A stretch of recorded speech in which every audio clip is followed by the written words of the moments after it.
Hello, America. Hello. Good evening, everybody. Hello there. How y'all doing? Hey, everybody. Good evening. Well, we got Bernard up in Atlanta. We got Sandra out in Texas. We got Mr. Brown on the midtown of Savannah, Georgia. I'm way out here in Fort Wentworth. And tonight's guest, I guess he's in Atlanta, Georgia, somewhere in that area. We have Georgia's Secretary of State candidate, John Eaves, Dr. John Eaves. And welcome, Doctor. Thank you so much, Julius. And not only am I in Atlanta, I am right smack in downtown Atlanta. How about that? Oh, All right. Awesome. You right there with Bernard. yeah, I'm on the outskirts of Atlanta. I'm in Marietta, Georgia. In Cobb County. Cobb County. Yeah. Cobb County. Yeah, well, good thing he wasn't in Fulton County when you was the commissioner of Fulton, the chairman of Fulton County. Well, he was a good neighbor, though. So he has a show that comes on Friday night, but we can't get you on that. Okay. Yeah. No. He come on. If he did, No. he come on. No. No. Well, So son, you gonna was be on this Friday? you was the CEO of Fulton County. Yeah, Charlie, from 2007 to 2017. So obviously I didn't do a good enough job for you to know who I was. But yeah, I served for almost 11 years. Well, congratulations. I only knew one CEO from up in that part, the guy who called himself running for Georgia on the Republican side now. I don't want to get into his name, but he was a CEO as well of one of the counties. Yeah, here's the cab. So we overlapped for about 2 years. Okay. Then Burl Ellis came in, and then Lee May came in. Got And it. at the tail end of my tenure, Michael Thurman was CEO. Okay. But I have to remind people that Fulton County is the biggest and the baddest county in the state. It is the largest county in the state of Georgia. In terms of population, 1.1 million people. Wow. Yes. But you know what? We down in Savannah, we have to remind you guys that we have the prettiest. we have the prettiest county in the 160 what 166 159. Yeah. And you know what I hate about the Atlanta area, is that y'all make it a point to think that we're supposed to know you. Y'all supposed to know us. Yeah. That's true. We got the beach and we prettier. You know, so come know us. They probably got some better food than us too. Yeah, we do have better food than y'all. We got seafood. Y'all don't. Yeah, you know? ours is frozen and then thawed out. Yeah. And over here in Texas, every time I say, "Oh, I'm from Georgia," you know, they're like, "Oh, I've been to Atlanta." I'm like, "No, not that Georgia." You know, I mean, I'm in the middle. Yeah, I tell them, I said, I'm from the pretty Georgia, next to the coast. Yeah. I tell y'all guys something real funny, and then we can get into asking them some questions. When I was in California, Fort Ord, I was in the military, and I used to tell people I'm from Savannah, and they'll look at me and say, "Where?" They kept saying, "Where?" You know, they just couldn't get it together. And then I got smart. I used to say, "I'm from near Atlanta, Georgia." They said, "Yeah, I know where you from." Yeah. And Savannah is almost 300 miles away, but I didn't tell them no different. It was easier to say near, Atlanta. I tell them I'm next to Charleston. I tell them I'm next to Charleston, between Charleston and Jacksonville. Okay. We're going to go with our first question, Doc. Who is Dr. John Eaves? Tell us about you. Well, listen, Julius, I wear many hats, but the hat that I'm most proud of is I'm a father. I got two wonderful children who are now young adults, 26 and 20 years old, and I'm proud of them. And in fact, probably before midnight, I'm going to become a grandfather. So my son, literally today or tonight, I'll be a grandfather. So all congratulations. Of a sudden, I feel like I'm going to be a statesman. But a boy and a girl? It's a girl, Brielle, Janae Eaves. Oh, so I'm proud of her, proud of my son and his girlfriend. They're probably gonna get married sometime soon, but they're gonna be great parents. Good. But I was born and reared in Jacksonville, Florida. You know, you talk about Savannah. Jacksonville's closer to Savannah than Atlanta is to Savannah. Exactly. And so Jacksonville is only 30 miles from the South Georgia border. And parts of Jacksonville are really like South Georgia. I tell people that my father, when he graduated from Morehouse and then he went to Atlanta University to get his master's degree, he went back to Jacksonville to teach, and they imposed a license fee on black teachers back in the late 1950s, just because they were black, and my father refused. So he went to Woodbine, about 45 miles north of Jacksonville, to teach at Ralph Bunche High School because he refused to pay this fee. So he spent about 2 years in Woodbine teaching in the late 1950s before he went back to Jacksonville and teach at Edward Waters College. So I'm an educator like my father was. I teach at Spelman College in the political science department. And as I was telling Charlie earlier, I served as the chairman of Fulton County for 11 years. And Julius, who's certainly entering into the political arena, he's a public servant. I too am a public servant. I certainly get involved in the political process, but to me, I'm in politics because I want to serve. At the heart of who I am, I love helping people, particularly people who need help. And so I'm a father, I'm an educator / professor at Spelman College. I'm a former public official, and I love to help people. So that's who I am. And originally from Jacksonville, Florida, but of course now live in downtown Atlanta. How about that? What was the main factor why you decided to run for Secretary of State? Yeah, listen, what's happening in this country is sinister. I mean, you got to almost call it as it is. It is an orchestrated, deliberate, surgical attempt by conservative Republicans to limit the access of voting to people in this country. And specifically, it's not a blue state versus red state issue. It's a black person issue. I mean, let's just be blunt about it. With this lawsuit that came out by the Department of Justice against the state of Georgia, they specifically cited that SB 202, Senate Bill 202, was an effort to minimize the vote of Black people. And so I saw what was going on, Julius, and I said, of all the positions that call for a good-hearted, well-intended person to be in public life, public office, the Secretary of State's office is that. Because as a Secretary of State, you oversee the elections of all 159 counties in the state of Georgia. You also manage the large voter database.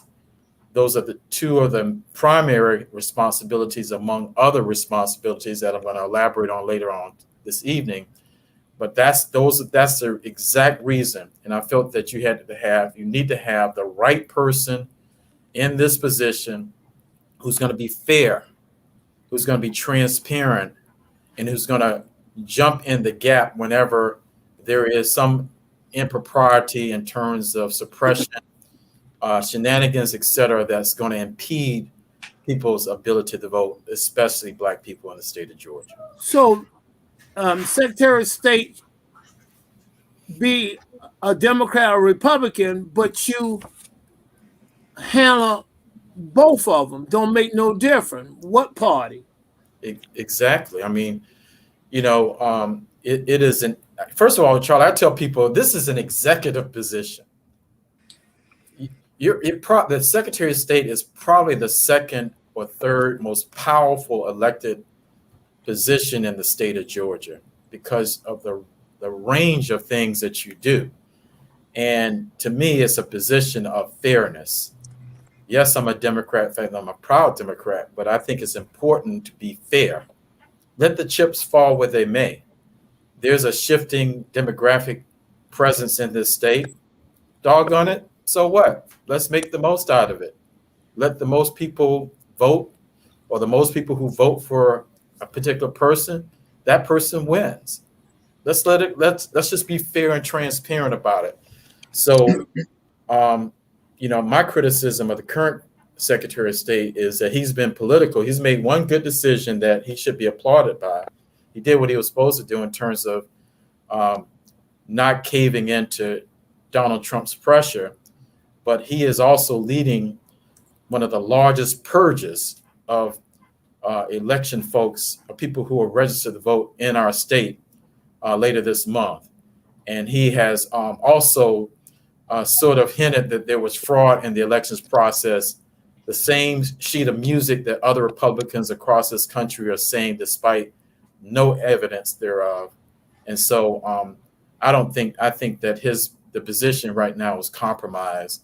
You need a fresh start, somebody who's going to be fair. The only thing I don't like is, go ahead, Bernard. Hey, I want to ask you a question. And this question is for everyone that's running any office, and it's why should the voters vote for you? Yeah, two things, and I think that is a fundamental question. Number one is, you know, what is your vision for what you're going to do in this position that you're seeking? And so I've already shared with you, I'm going to make this process of voting a very transparent and fair process. I'm going to protect everyone's right to vote. I'm going to make voting as accessible as possible. And whenever there is any sort of impropriety that's present in our state, I'm going to intervene in a very fair way. So the vision, and I'm going to elaborate on some other things that are really important that are over and beyond voting. But the other thing I think you should look at is a person's background and their track record. So I've already alluded to this already. I have 11 years of service as chairman of Fulton County. I went to a church this past Sunday, Beacon Light Christian Church in Austell, Georgia. The pastor let me speak to the congregation. He said, I don't typically do this, but I'm going to let this brother speak. He's a good guy.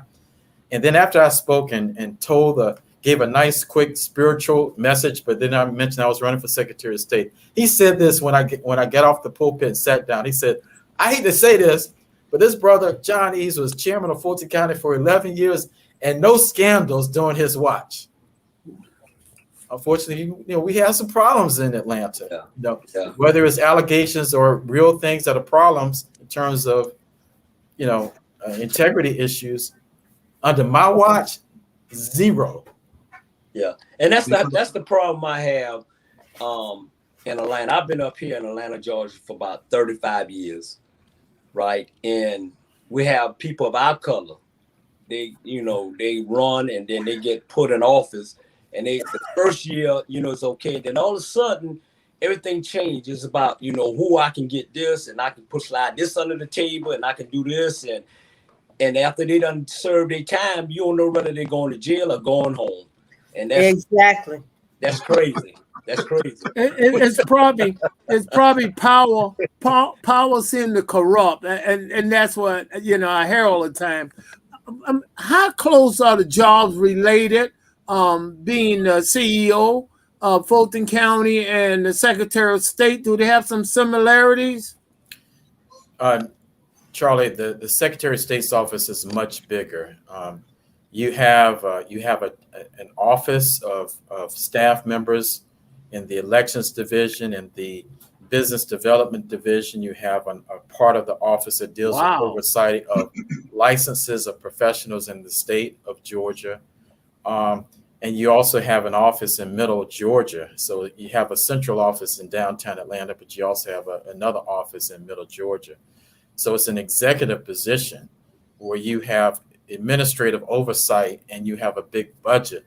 And the other piece of it is you actually, in a loose way, act like the Secretary of State of the United States, where you actually have the potential of an international function where international companies and corporations that want to do business in the state, they actually have to be incorporated within the state of Georgia. And I often tell people that, the Caribbean nations just south of here and the African nations that are west of here, why can't the Secretary of State and myself do something in terms of incentivizing and attracting and appealing to international development and investment in Georgia from brown and black nations around the world? I like that. Okay. And we see that you're a Morehouse man. I love it, man. Let me tell you, I've had 16 people in my family who went to Morehouse. My dad went to Morehouse. My son went to Morehouse.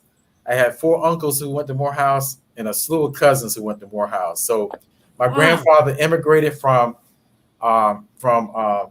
Jamaica in 1913. He wanted to be a doctor. He never made it to medical school. He didn't even go to college because when he got here, he had a rude awakening about access to college, and not to mention medical school. But he had 13 children, and he made sure that 10 of the 13 who survived to be adults went to college, and all the males went to Morehouse College. Wow, that's an accomplishment. Yes, that's how the tradition started for the Eaves to go to Morehouse, and so about 16 of us have gone to Morehouse College. That's good. Awesome. That's awesome. That is awesome. We had a question up here saying, what about the development authority? You didn't appoint those board members? Okay, so I'm not sure which development authority the questioner is referring to, but Fulton County does have a development authority. It's got a different name, and the name of it escapes me. There have been some allegations that have been made about the current board members who have been getting a large per diem. In other words, when they have a meeting, they would get money for the meetings that they were attending, and some of the fees or some of the honorariums or the per diems that they were getting are very exorbitant. I will say that whatever is happening now, that was not under my watch. That's something that within the past 4 years has happened. I left the office of the chairmanship in 2017, so that's 4 years ago. So I didn't have anything to do with some of the challenges that are going on in the development authority right now. Awesome. And you say your uncle ran for mayor in 1981. So there's a bigger story, Julius. I got to tell this story. Reginald Eaves. Now, Reginald Eaves was not a perfect man, but he was a very interesting man.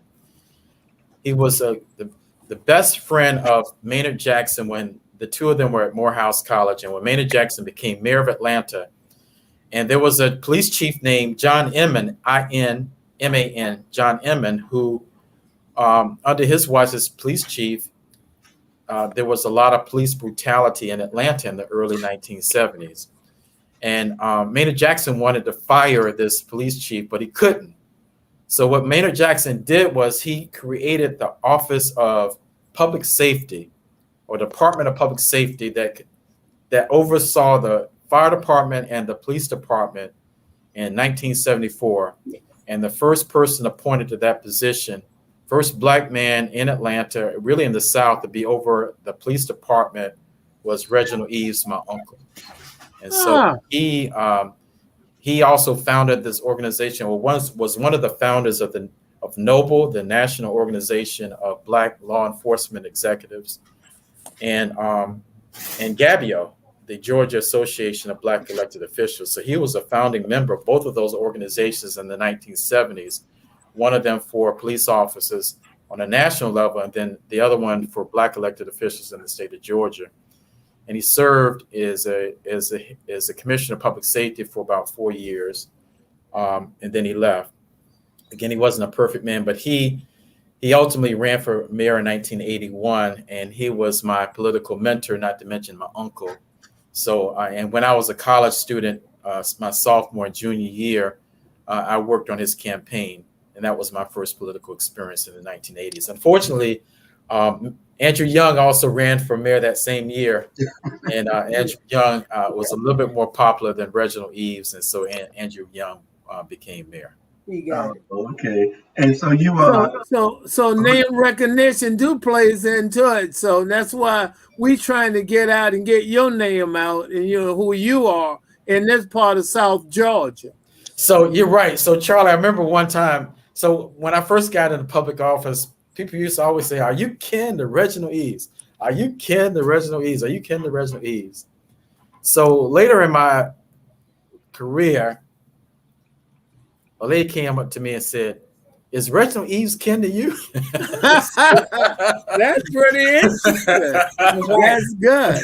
So, that's pretty interesting. But to your point, the good folks in Albany and Bainbridge and Brunswick and Statesboro and Dublin, they don't really know who I am. No. You know, so I got to really get out there. I told Julius this in another forum, and Jake Jones as well. I said, I'm going on a statewide tour in August. And so I'm going to definitely hit Savannah, going to go to Port Wentworth too, as well as, Statesboro,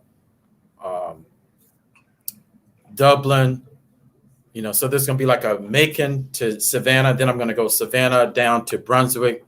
I talked with the mayor of Brunswick, Cornell. I forgot his last name that quickly. And then I'm going to go over to Woodbine. The Golden Isles, they call that part of the country. What's that? The Golden Isles, yeah. they call that part of the country. Yeah, I mean, from Brunswick, Brunswick and Jekyll Island and correct, Sea Island. Yeah, Cumberland. All those islands really back up to Jacksonville with Amelia Island and Fernandina Beach. Right. And American Beach, which is a Black-owned beach. People don't know much about American Beach. I didn't know that. Oh, yeah. American Beach is between Amelia Island and Fernandina Beach. And Black folks own beachfront property in the 1940s and 1950s in American Beach. And the remnants of that are still there now today. And it's probably one of the few places in the country where Black people actually still own beachfront property. Now they're being squeezed. Omni Hotel is on one side and some other developments on the other side. But for the most part, that territory, that area has been retained and is now a historical landmark in the state of Georgia and the state of Florida. And it's ironic that you said that because Dr. Jamar Torre, who has now joined us, his show was based out of that area today. That was his show was on. Okay, Dr. Torre. Okay, good to see you, my friend. Yes, sir. Yes, sir. Jacksonville's an important place. I mean, you know, James Weldon Johnson's from Jacksonville, Florida, you know, and his brother. And they had the Afro-American, I think the Afro-American Insurance Company, Life Florida insurance. Star, yeah, the Florida Star newspaper. You know, Jacksonville did not have the notoriety in terms of as strong of a black middle class as Atlanta, but Jacksonville, has a history of developing some very important people. A. Philip Randolph is from Jacksonville, Florida, and Mary McLeod Bethune, even though she did most of her work in Daytona, she spent some time in Jacksonville, Florida too. Yeah, so I guess you got to overspill into Georgia, all those places, Kingsland and places in that area. Kingsland, St. Mary's, Folkestone, Woodbine, Waycross, all those areas are I'm somewhat familiar with.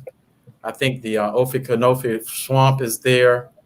So all those areas are part of my upbringing, even though I lived in Jacksonville. Let me ask you a question, which a lot of viewers probably don't know this.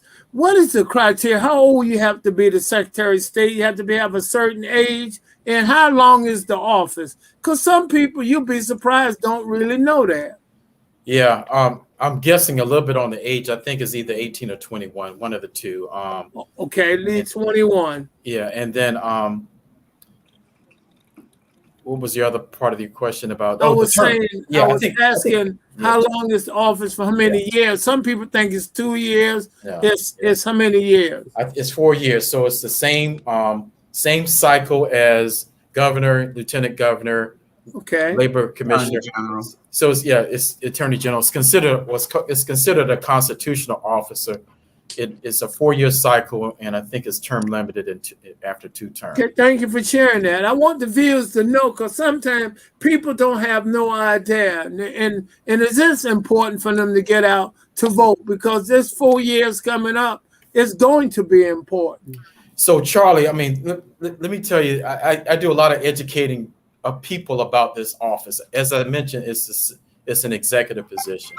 Most people who know something about the office know that it has something to do with voting, most notably because of what happened in the past presidential election. But the other part of the office that really excites me, and I'm about to jump out my chair, is the business development part of the office. All businesses, corporations, LLCs, C Corps, S Corps, etc., they have to get incorporated by the state to be a business entity.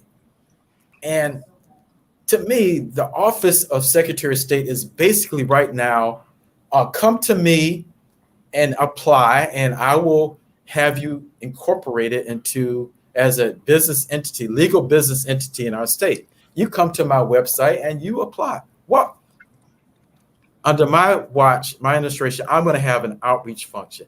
There are so many Ma and Pa operations in our communities, people who are operating businesses using cash, lawnmower service, hair service, barbers, and they're not legal entities.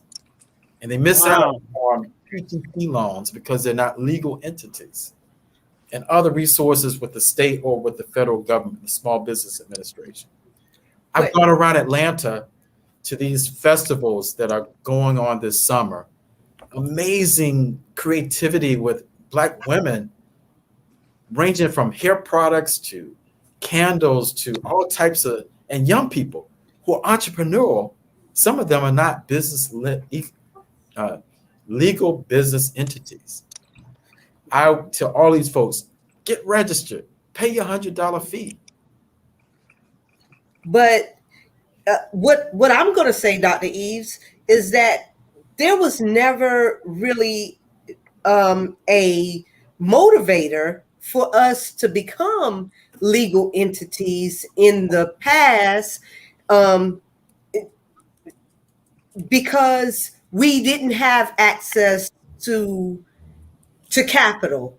When we would walk into the SBA, when we would walk into a regular bank, even with good credit, they wanted to give us the minimal amount of money.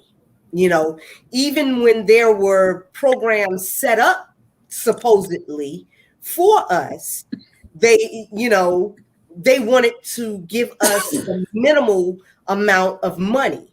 And it seemed as though they were just wanting to track us as far as, you know, we want to know that you're a business, you know, but we don't want to give you access to capital.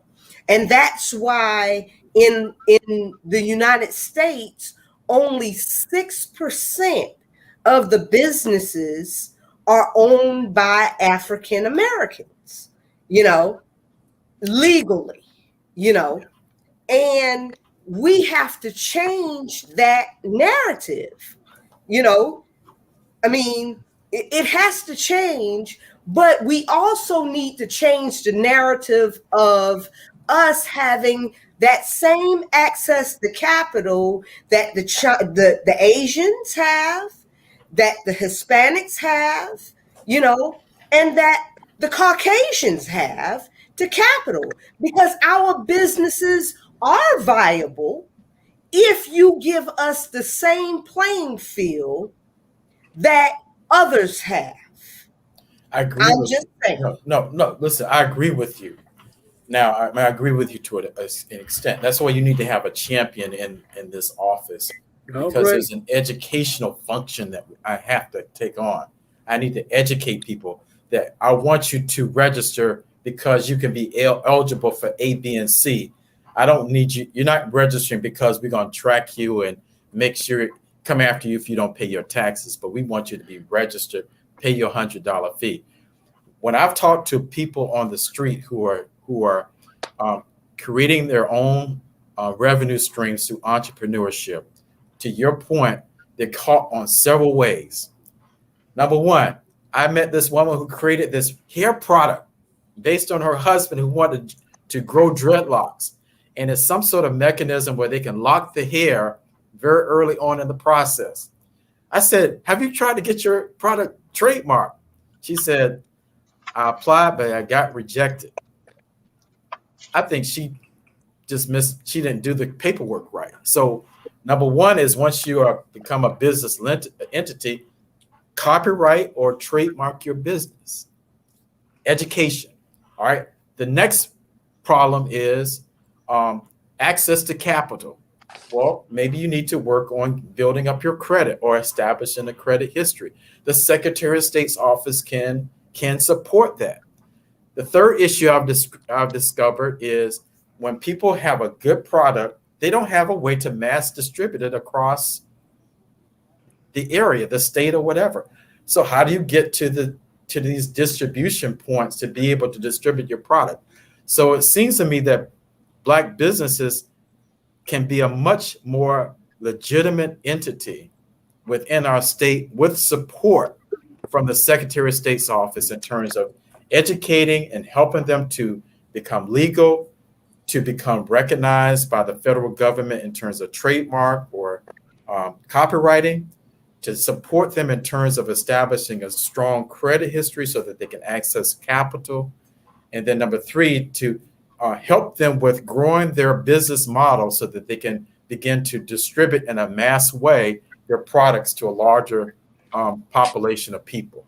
So to me, an active Secretary of State's office can help the Black community go from a mom and pop operation to a vibrant entity that really is an anchor to economic activity in Black communities. I like that, what I'm hearing. Well, see, this is your selling point, because the only time we hear really about the Secretary of State's office is during the vote. You know, we really don't hear them being active as far as what they really should be doing is encouraging business development.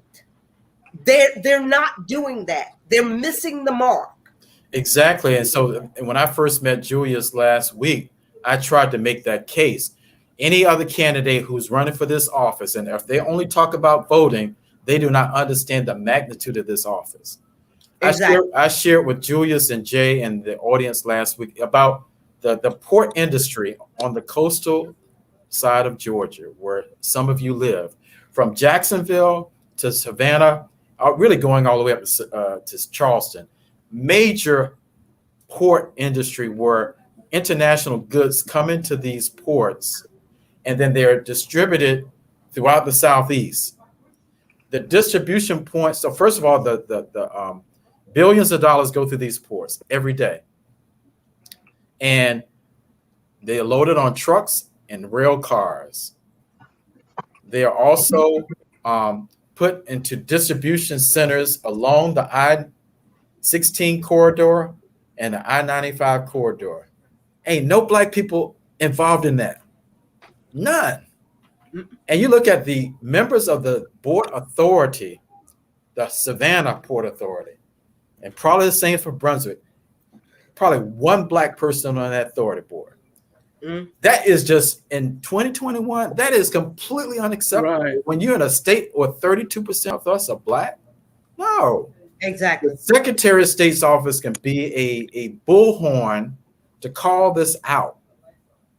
And so to me, the uniqueness or the appeal of my candidacy is I'm talking about voting, but I'm also talking about business development.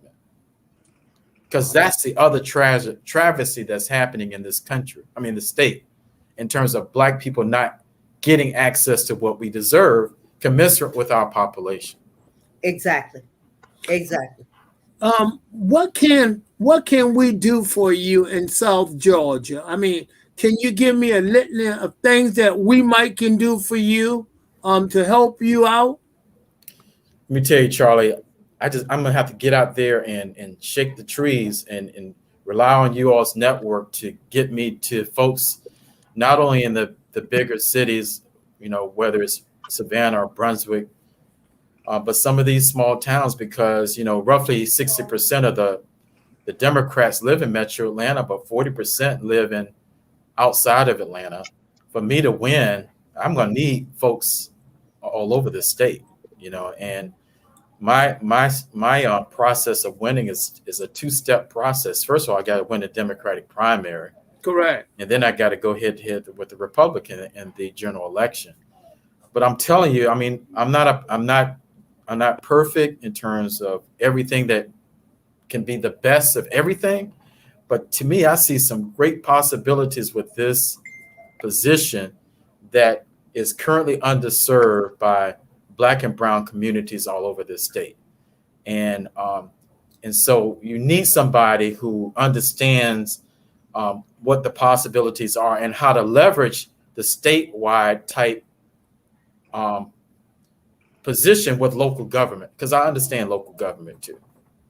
You know, actually, the CEO of Fulton County got you prepared for this next move. So without you understand that. I know. I mean, I know how to deliver services to people on the ground.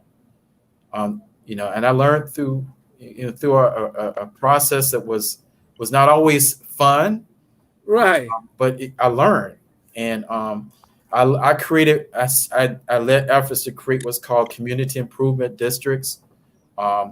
Business incubators, tax allocation districts that were designed to incentivize development in underrepresented communities. And so I want to work with local governments outside of Atlanta. Hey, develop a community improvement district, create a incubator for Black businesses to be in certain areas, and we can grow Black business entrepreneurship in your small towns or your cities. Those are the possibilities I see. Good. I like what I'm hearing. So you're making the Secretary of State a lot more friendlier than what it is now. There have been no really true outreach at all. No, folks sit in the office. I mean, of course they're gonna kind of, but even if they do something, they don't do as much as they can. I got you. You just got to me, you got to go to the communities Yes. And I mean, because even in campaigning, I have to educate people what this office really is. You got to educate people in terms of the possibilities. But Georgia is very unique in terms of its diversity. We have one of the highest percentages of Black people, probably second only to Mississippi in terms of percentage. And that population can translate to true economic activity in Savannah, in Albany, in Columbus, in Augusta, in Macon, as well as, we have Black farmers in rural communities. I mean, there's just so much that can be done. And I think Georgia can be a blueprint for other states across the nation, especially other states in Georgia, in terms of how we use our Black political clout to translate economically. And it can be done through the Secretary of State's office. Jamal, you have anything? The thing that I have for Dr. Eaves is this, and I don't know if my erstwhile companion and cohort Bernard Brown said this. If you're from Jacksonville, and I don't believe you're from Jacksonville because you did not go and say Duval, Duval. But I understand you're running for office, so again, I'm not going to say anything about Durkeeville and Moncrief, but that's what I'm going to say. So, but we understand the importance of that. But again, with regard to the decorum, that I had to just throw that out there. When I heard Jacksonville, I'm like, okay, Jacksonville. He's supposed to represent Duval, but I'm just throwing it out there. So we're going to do what we can to help you in the campaign because we need to have you there because you said the key things is with regards to business development because, again, with us having our tour company here, we have to register each year with the Secretary of State, and we see what's there, what needs to be done. But again, I just want to let you know that North Florida, if you're really from Nassau County, there's no problem you being from Nassau County. They from Jacksonville, they straight from Yulee, Wilson, O'Neill, Callahan. Right. Man, you calling some names I ain't heard in a long time. Durkeeville, boy, that go back to Hank Aaron days when he played baseball in Jacksonville. Durkeeville. Yes, Jamal, he did say the St. John River. I remind him, when I die, that's where I want to be buried, right near the St. John River. Yes, the St. John River can hold you, Charlie. What? Julius? Bernard Brown, you had a question for the doctor? Yeah, I want to say this, and I think us as Black people is slipping. I just got done with a big old basketball tournament at the Georgia Congress Center, and had thousands of young kids, their parents, their grandparents, and everything. And on the outside of the arena, they had booths like selling shirts, massage, selling food, all that. But I never seen a booth where a candidate is running for office have a booth to greet the people. And that's where they're slipping up at. Because most Black people and most people right now during July and August, they are in a gym. They are in Georgia Congress Center, and I'm going to Atlanta Congress Center. So if you're looking for some vote and you're looking for people to support you, put a booth out there and get those votes. They come in. We had 4 days, and that's some votes right there. And I don't think we reaching out. I don't think that our colored peoples that's running for office not really truly reaching out to our people, but they want our vote when they time to go to the poll.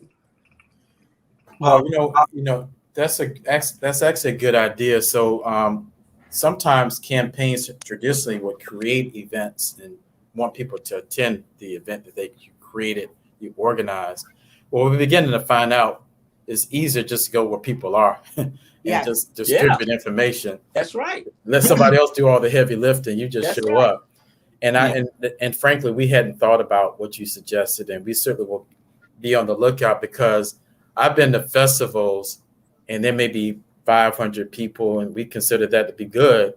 But the folks who go to some of these big events, and especially in Atlanta, probably in Savannah and other places around the state, it's thousands who go. And if you position right and have the right signage, Yeah, be seen and get your message out. They not to cut you off, but they just had an event there at Juneteenth at the Georgia Dome.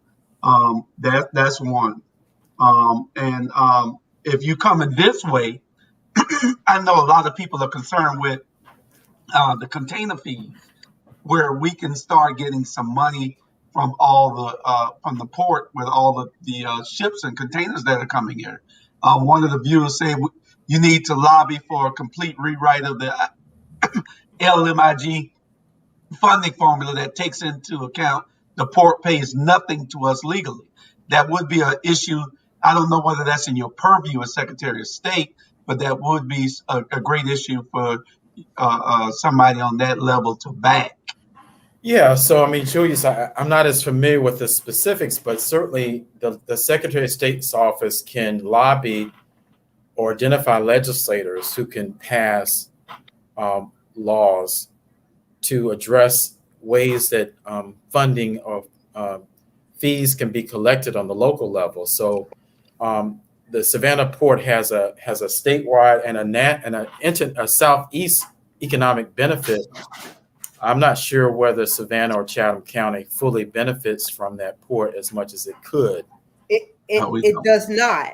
And when I ran for office, and I said that I wanted to lobby, I wanted this to be changed. Everybody on that what is it that what's those people that's the chamber? They looked at me like I had just grown 2 heads, when I said that. I'm just like, even if we charge them $1 per, per load, that comes to Savannah, they were like, what? Yeah, because, I think somebody said 10 cent a container used to have millions of dollars because of all the containers that come through here every year. But I feel like they are being paid. The people on that council are being paid to keep, those type of taxes off the board. Yeah. So really, you're onto something because trust me, there are a certain group of people who benefit from the status quo of how that place is operated. Say the status quo again. Yeah. Say it again. The status quo. Somebody's benefiting. I don't know who's benefiting, but somebody's benefiting from it. Now, I'm not sure if the Atlanta airport is a similar example, but the city of Atlanta operates the Atlanta airport, and the Atlanta airport has a regional benefit, but the city of Atlanta controls it, and they have very diverse procurement process where Black businesses work there, et cetera, and the state has been trying to take over that, and so there may be a loose way in terms of how should the port also benefit Savannah and Chatham County that is currently blue, and Savannah is probably predominantly African American. How can that port, even though it has a regional impact, how can the local people benefit from it? And so it's certainly to me worth considering of how local folks can benefit from it. Again, I appreciate your input and what you're sharing with us. Now, if you like, you can tell them how they can contact you or your website, if you don't mind. Yes, definitely. So John, John, Eaves, Eaves, for Georgia.com is my website. And certainly go into the website, and there's a way to contact us. Leave your contact information. We will follow up. You got a cash app so Julius can make a contribution to your campaign? Definitely. Okay. You can give us that. You can go to the website and also make a donation. We certainly need money to carry our message.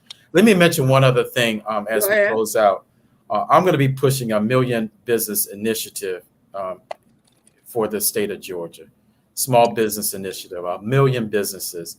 And part of this also will be, can our churches, as many churches as possible, develop their own 501c3?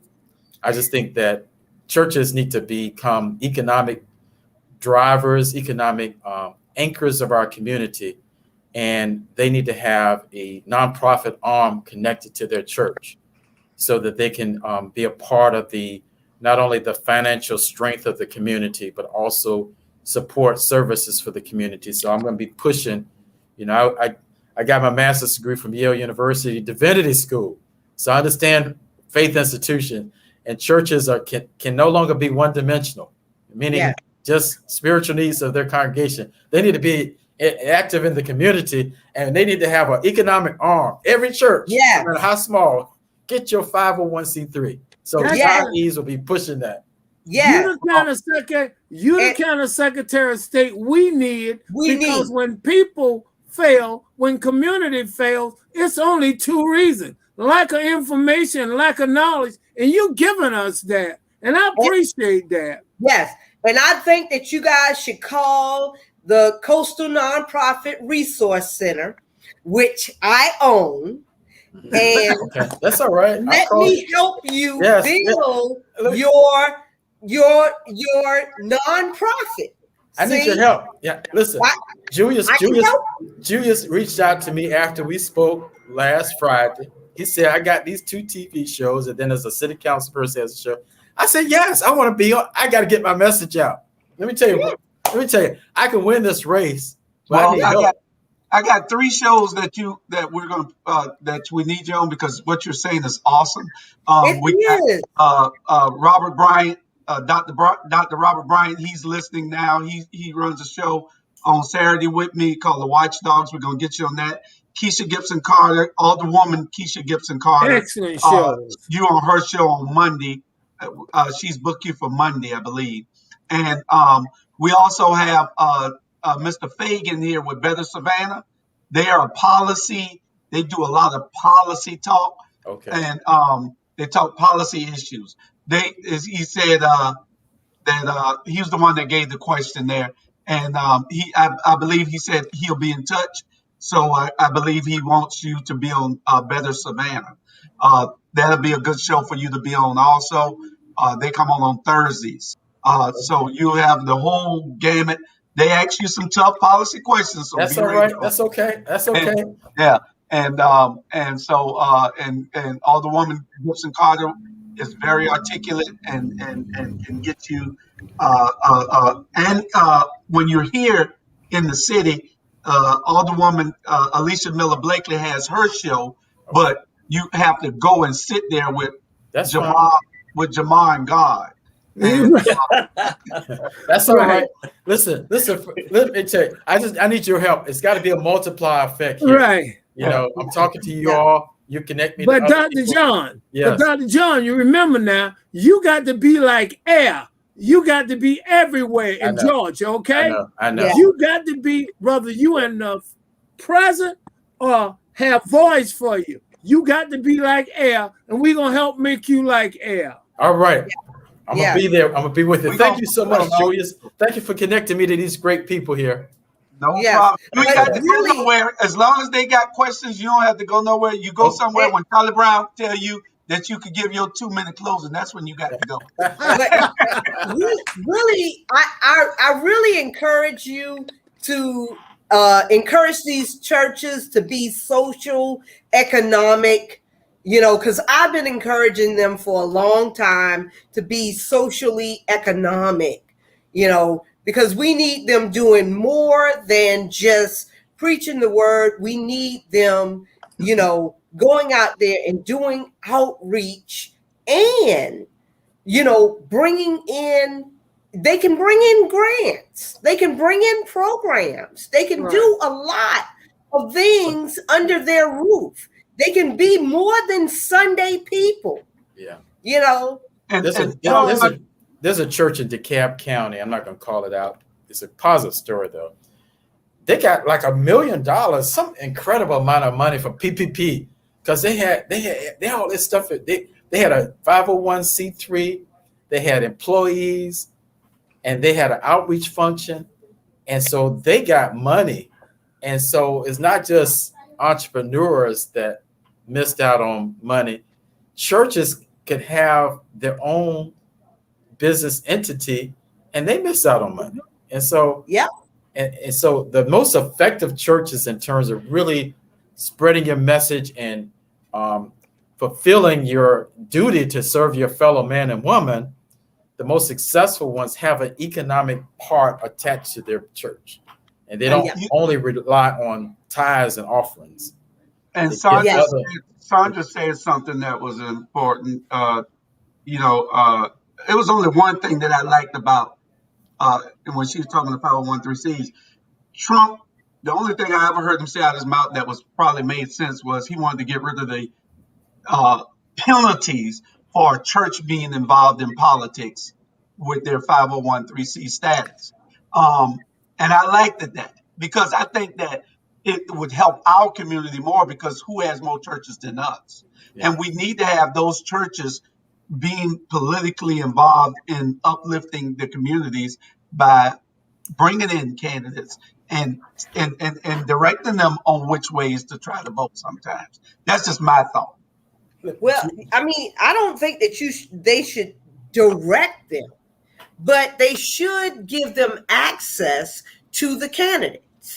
Right. They give them access to the candidates. They should not tell them, okay, vote for this candidate, but they give them access to the candidates.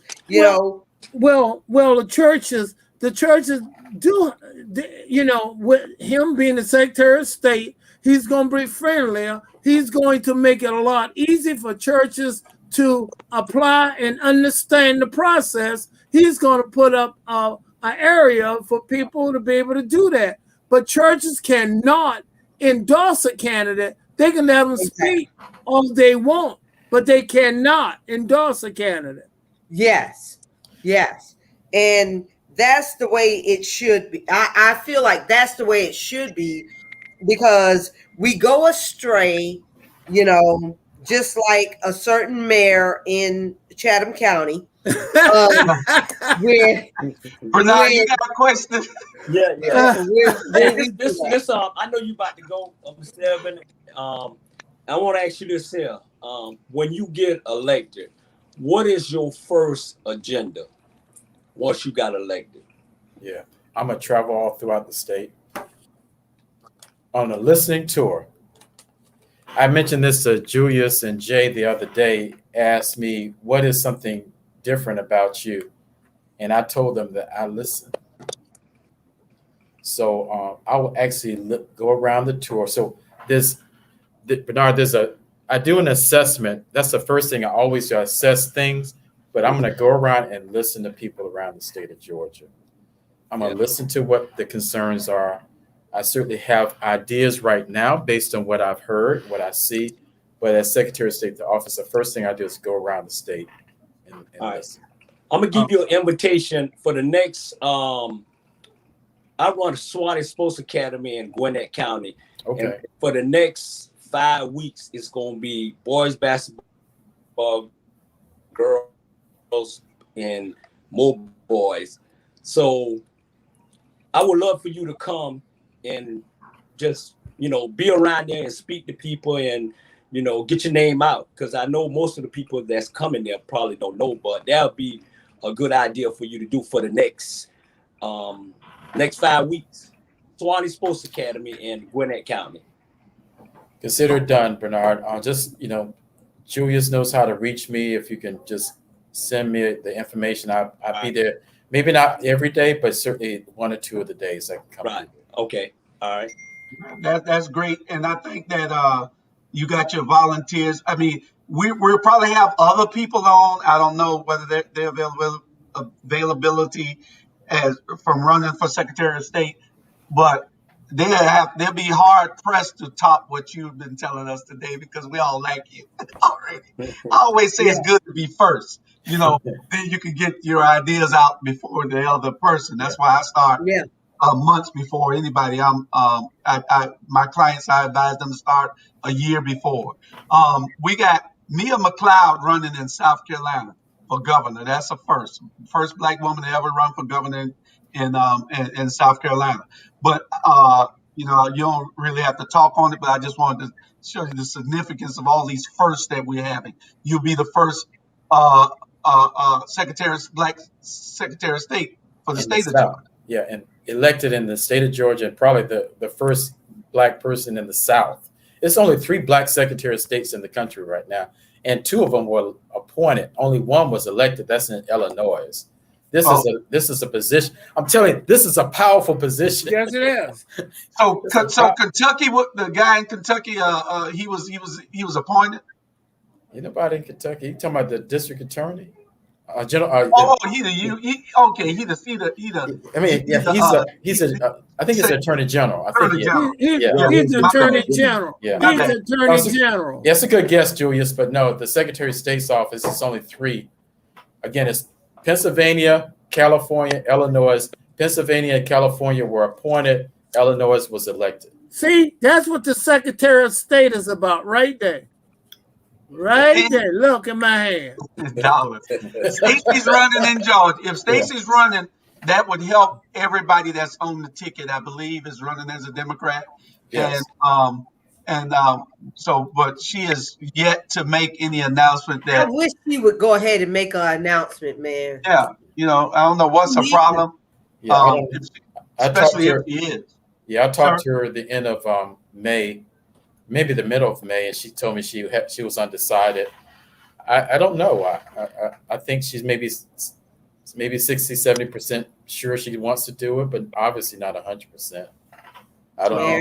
She need to go ahead and make that announcement so that everybody can get galvanized behind her. Right. You know.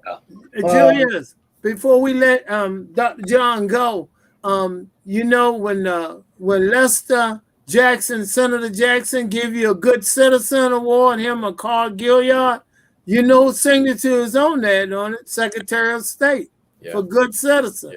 Yeah, that's true. Yep. Well, we want to make sure we can try to get Dr. John Eaves' signature on that stamp. That's what I'm talking about now, my brother. If you take some of the wax out your air, you might get hair. Well, exactly what I'm saying. I was just helping you with it, brother. Dr. John, thank you so much, my friend. Thank you so much. I've enjoyed the conversation and the good questions. So I can certainly use your help in the most appropriate way. And I'm coming to Southeast Georgia, Savannah, Wentworth. Is it north or south of Savannah? West of Savannah. Okay. I'm going there all the way down to St. Mary's. You gonna be driving? I'm gonna bring some people with me. Well, if you're gonna be driving, you get a ticket in Port Wentworth. So be careful. I know about Darien. There's a trap in Darien. Dr. Eaves, you have to your Fred Flintstone fuse and drive your Fred Flintstone car to Wentworth. You better be tippy-toeing. Well, I'm gonna tell him this. 2 things I had before you give your closing. 2 things I have.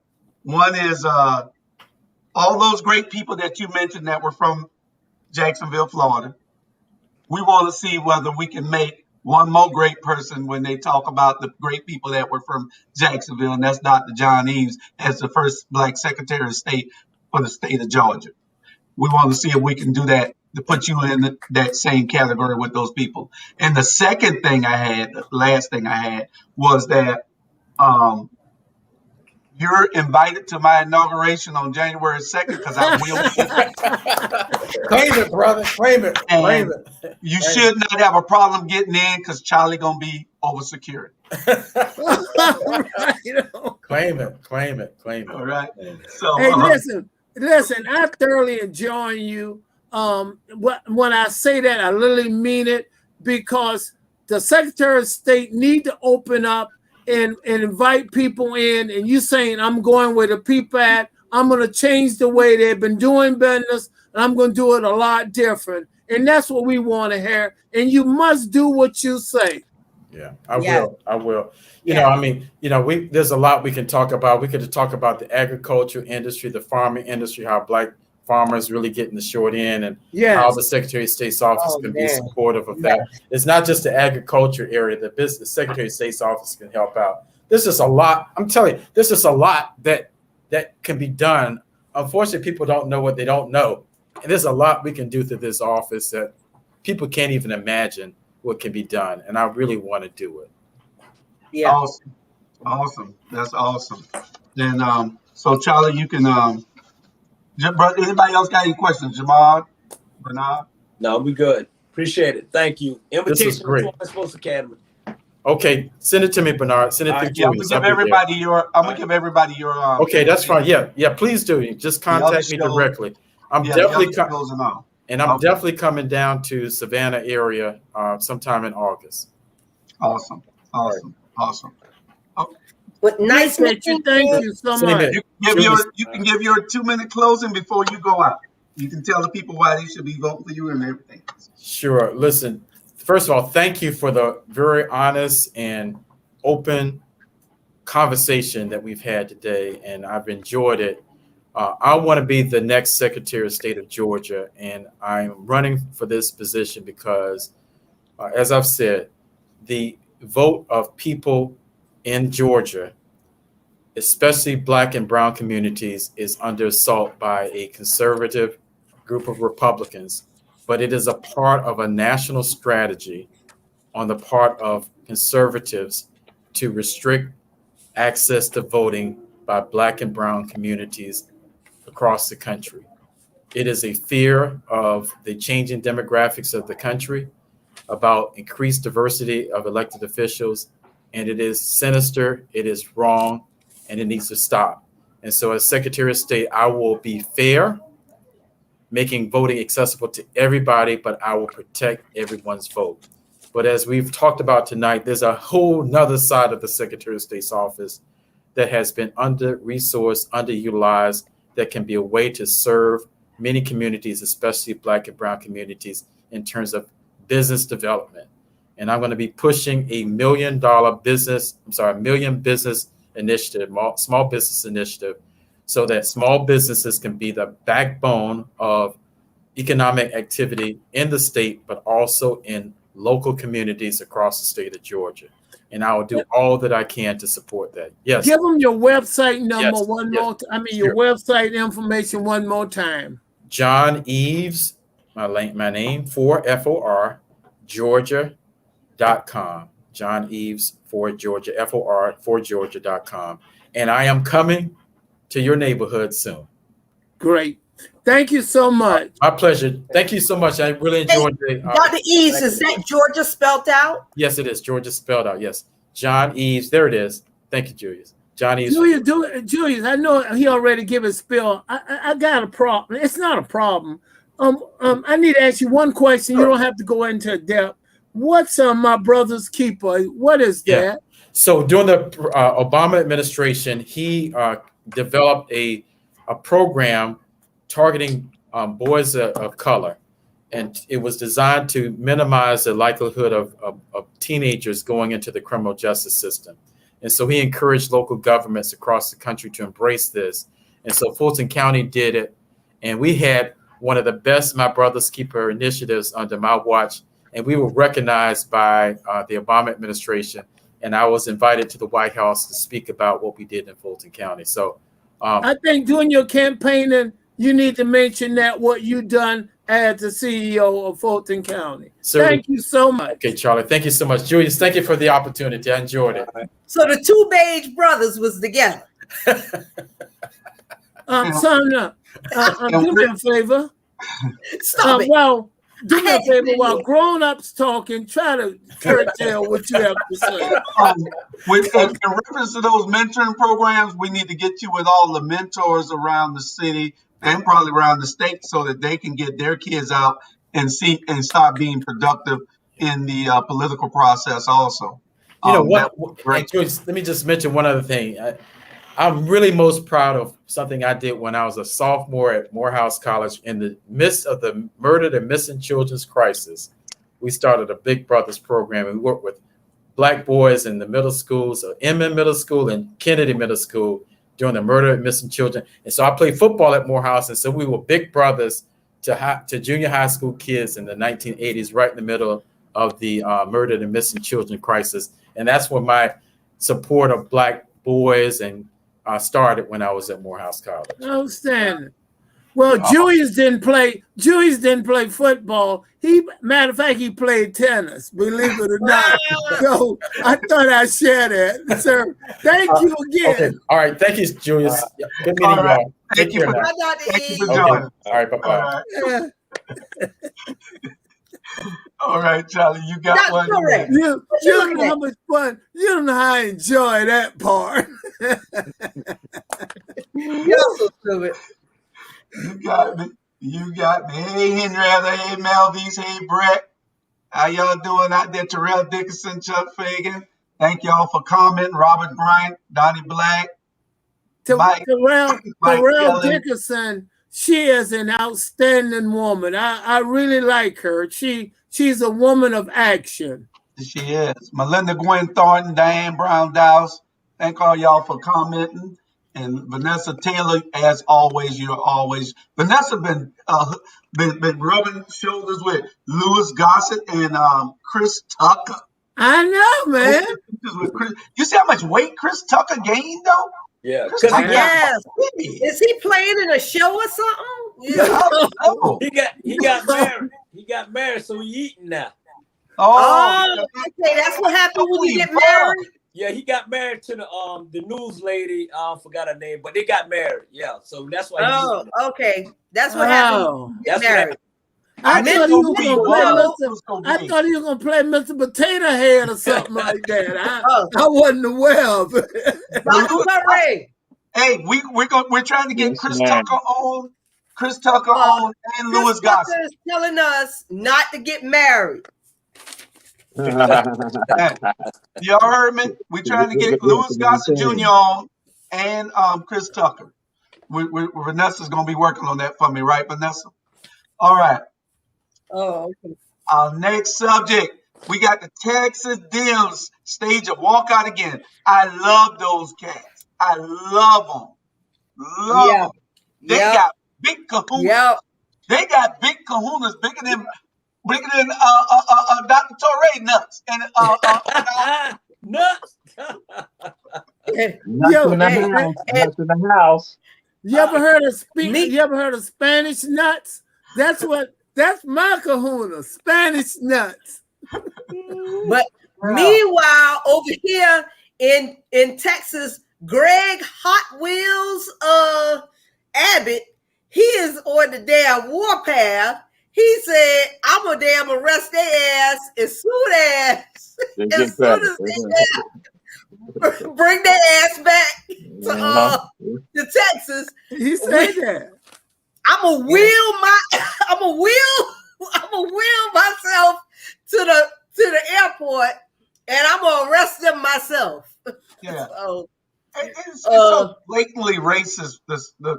What they're doing there, and they don't care because they know that we're not really going to protest the way that we need to. But these lawmakers really showed us that they're with the people, and when they walked out so they failed to have a quorum so they could hold a vote, and that was great.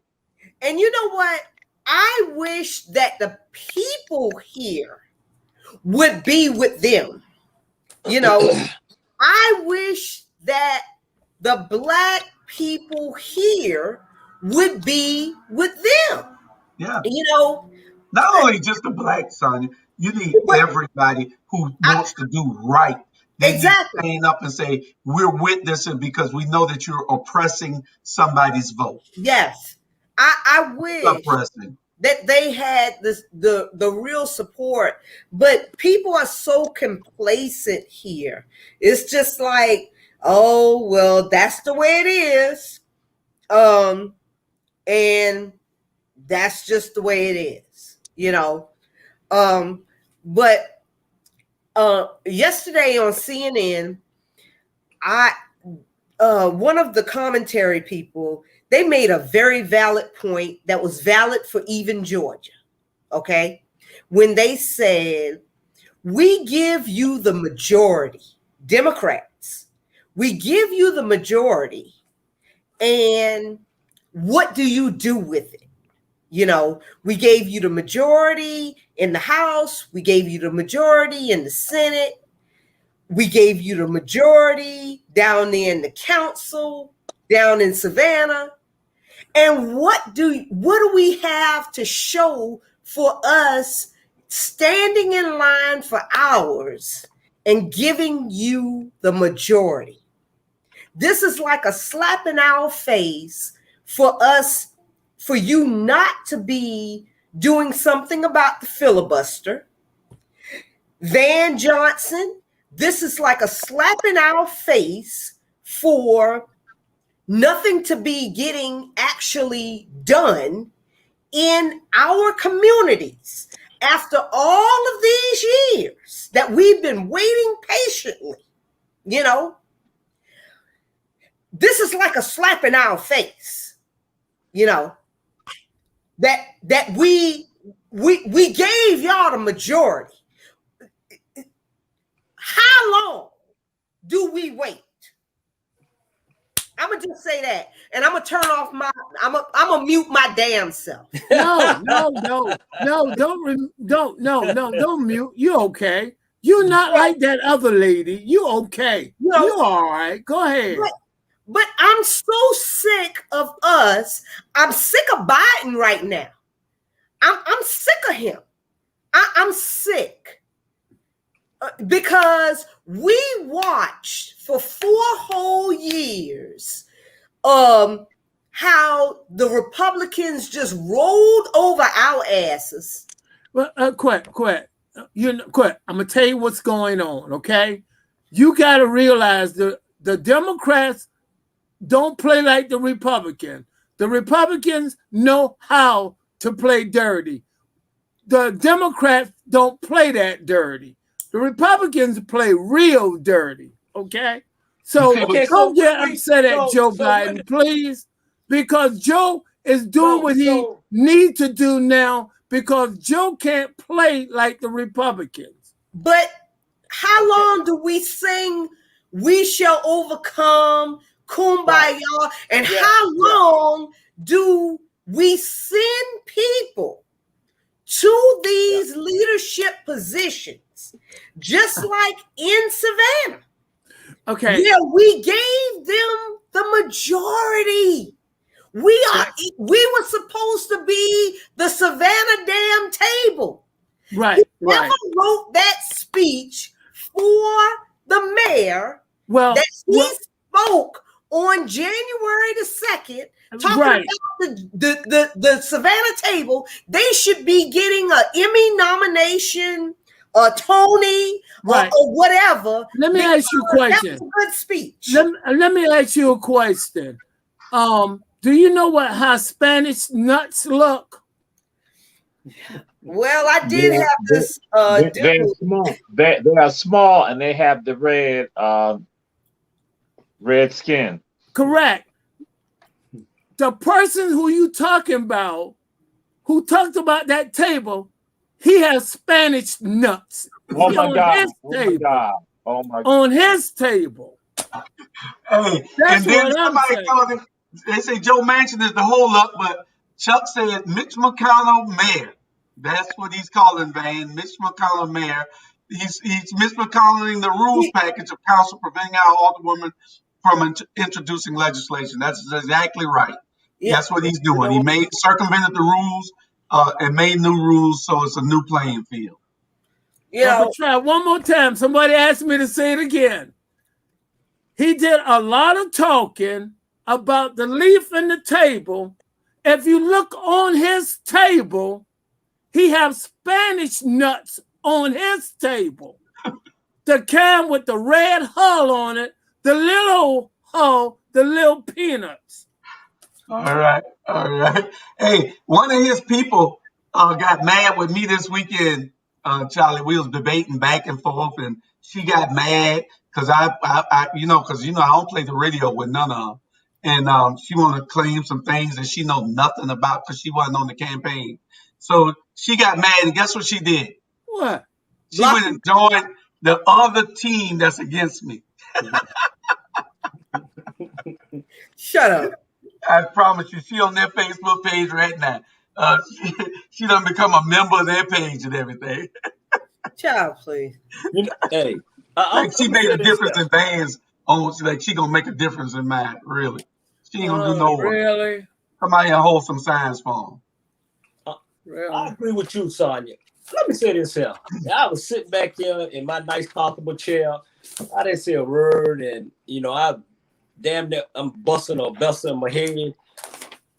What? I'm like, I am getting tired, and I know most of the black people getting tired. Why we always have to fight for everything? You know what I'm saying? You look like you got the Republican, you got the Democrat, and you say, well, the Democrat need to get some ball. At the end of the day, we all need to get some balls and stop asking for everything. We need to go take it. And I'm so tired of this shit. And I don't mean to be cussing because I said I wasn't going to cuss no more. But you get to a point, man, enough is enough.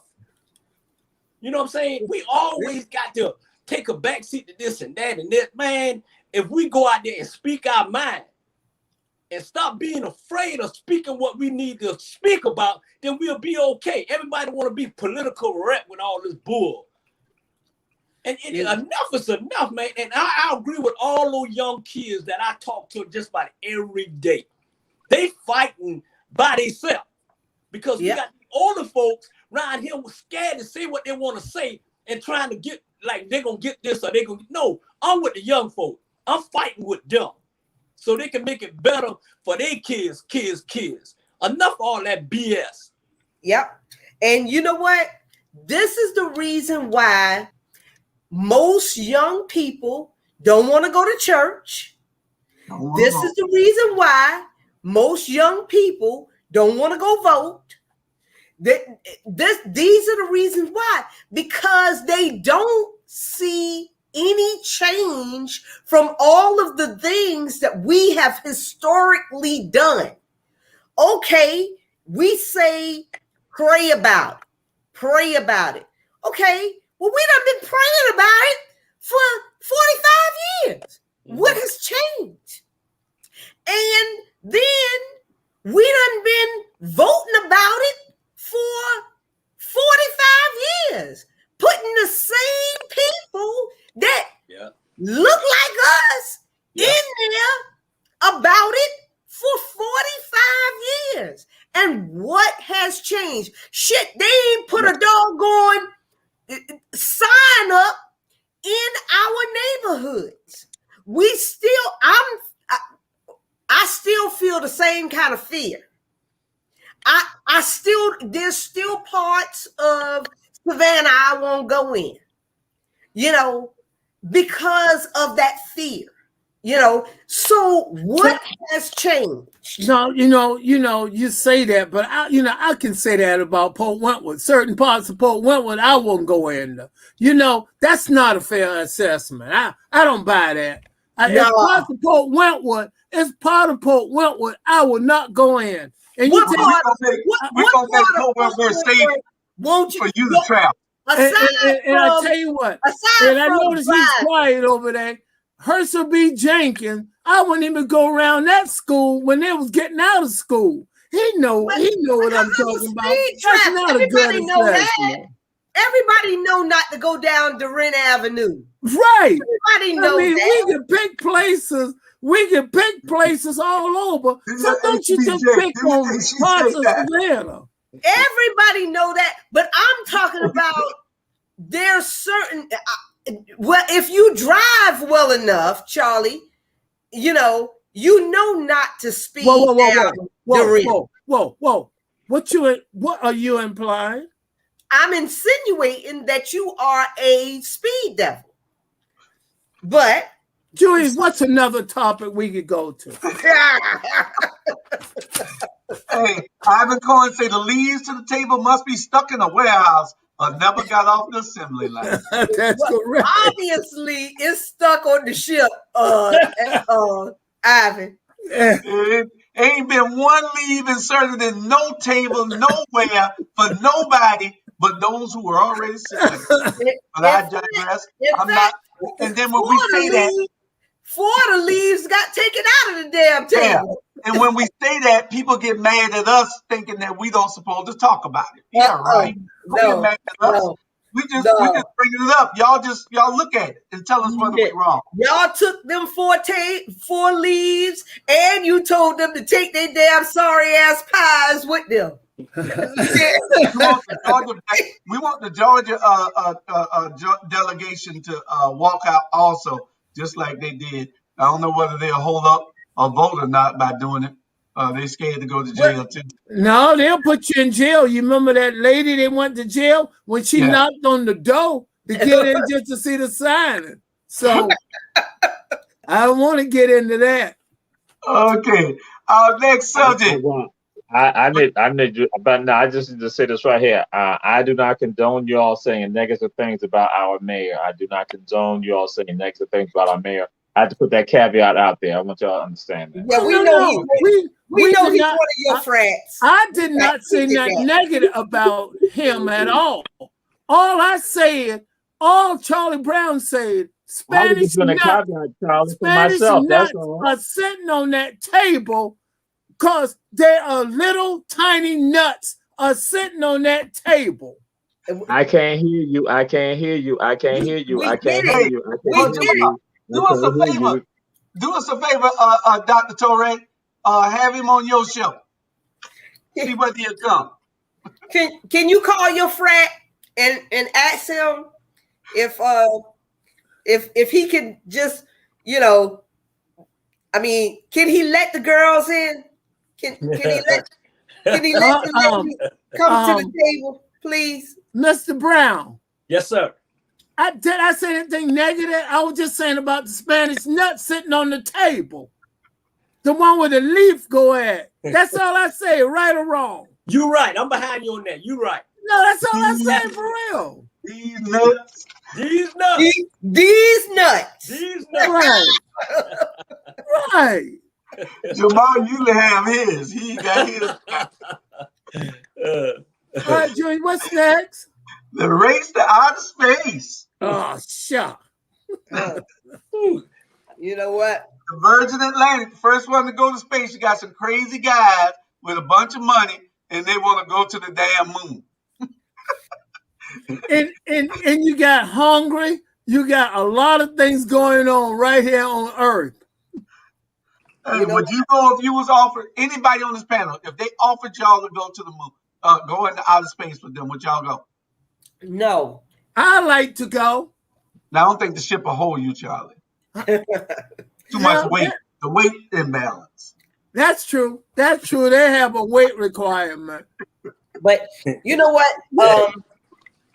They have a weight requirement. One of the astronaut engineers asked me that the other day at the job, and I was like, even if you guys gave it to me for free, no. Yeah. I damn sure ain't paying them, and they couldn't pay me to go. No. Well, because most astronauts are normally around 5. Son, you should know this, about 5'7", no taller than that. Yeah. I mean, I don't see any. I mean, I read a lot of the stuff that comes across my desk, a lot of the things projects that they have going on, because I work here with NASA, but I don't find it, I wouldn't find it interesting to go up into space for 7 minutes, for one thing, because that's all they did is went to the edge of space and came back down for $6 million. Why would I want to do that when there's so many other things I can spend $6 million on? Well, these guys got billions of dollars. My only thing is, I'm not going because suppose they encounter some aliens or something up there, I don't want to go. UFOs. Exactly. Yeah. I ain't going no way. I ain't going no way if I can't find myself back home. I ain't Dorothy. I ain't clapping my damn feet. and then I just believe that I believe in. I was scared for these first two because I was watching as a couple of those trial runs didn't go well. You know, were y'all watching over the last couple of years? No. As those trial runs didn't go well. Yeah. And but you know the ticket's gonna cost $200 on Richard Branson, $250,000 a piece. Man, please. Well, they might want you to go up there and colonize the moon or colonize Mars or something. You know, I don't know where any of y'all want to go if they find out that, you know, they might make it a little bit safer when you're going, but I don't trust it still. It just. Hey, if those nuts up there in space.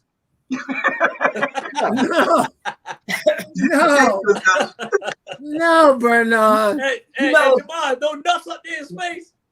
Now, I'm gonna say this.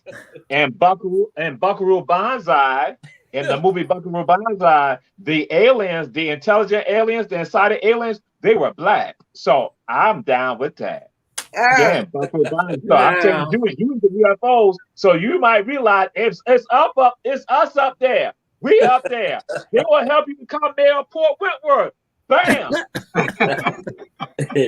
Now, they could come in and colonize. But Buckaroo Banzai, that's what the aliens were black. The intelligent aliens were black. They came down here to Earth. Bam. That's what I'm saying. I'm down. I'm down. And Sandra. And guess what? And they won't be afraid of going by Herschel P. Jenkins High School. They'll drive past and fly past it. Fly past it. Hey, all I'm gonna say is this. All I'm gonna say is this. Ninja, please.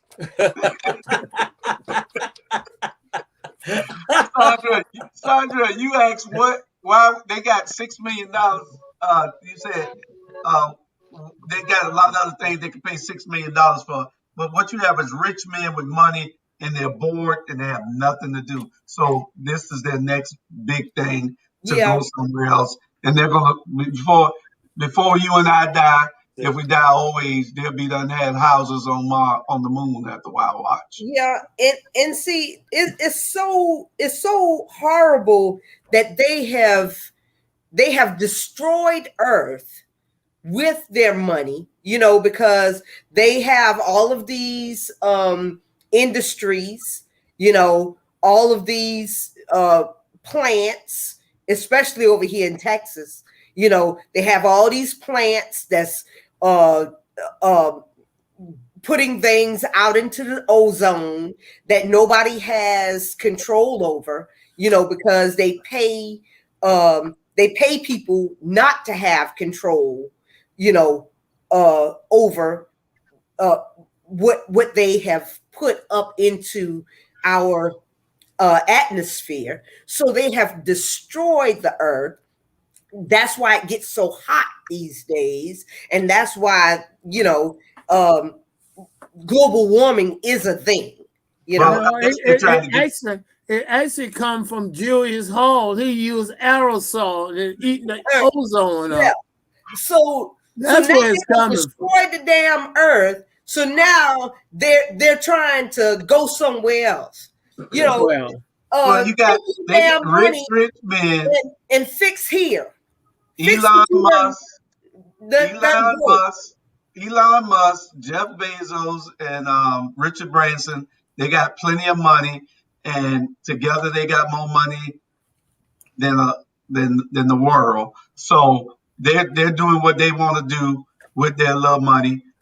So more power to them. But you see two people with just as much money, Bill Gates and Warren Buffett. Ain't neither one of them trying to go to the moon because they know one of them all gonna blow up after a while. They ain't trying to go. And Bill Gates ain't got time to go because he got to give his ex-wife some money, so he ain't going. That's true. Brown, you hit it on the head. Okay, our next subject. Trump, the greatest clown on earth. The greatest clown on earth. The smartest clown on earth. Hey, okay, it's debatable. People, I'm telling you right now, people underestimating this fool. Mm-hmm. This I told y'all maybe about 6 months, 7 months ago. Don't underestimate this fool got a plane, and this fool coming back, and people need to keep an eye on that. Trust me. He still got those 72 million or whatever people are still backing him. So you better be careful. You better be careful with this fool. You know, I don't know. I don't know what it's going to take to stop him. You know, well, he claims that he'll be reinstated by August 15th or something like that. Yeah.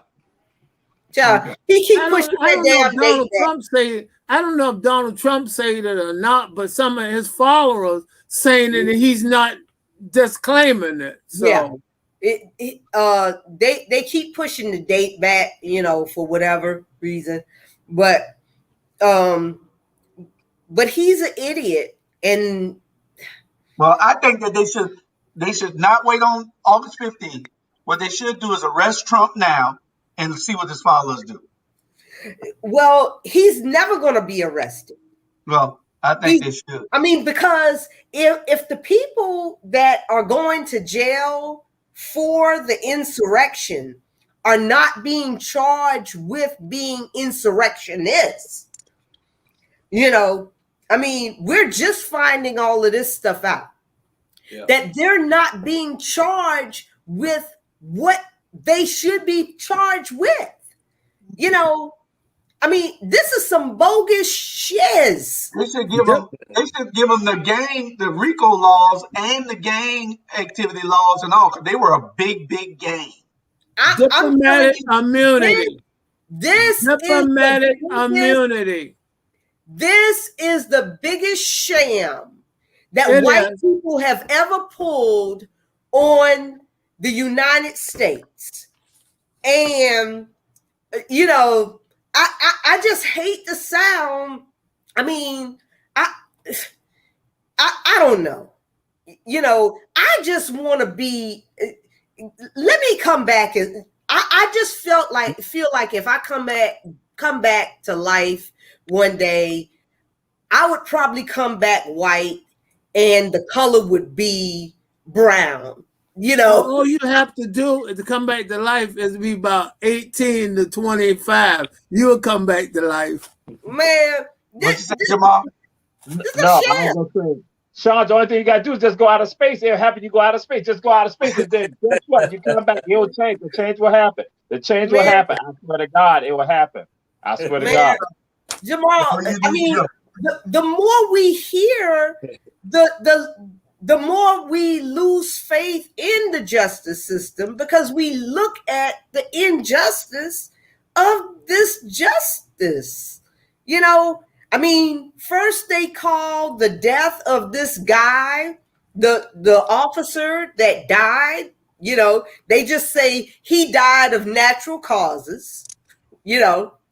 I mean, then they're saying now these wasn't you know, they're not charging them with being insurrectionists, you know, they're just charging them with trespassing and, you know, just they sort of changing the whatever they charging them a big time. I mean, you're right.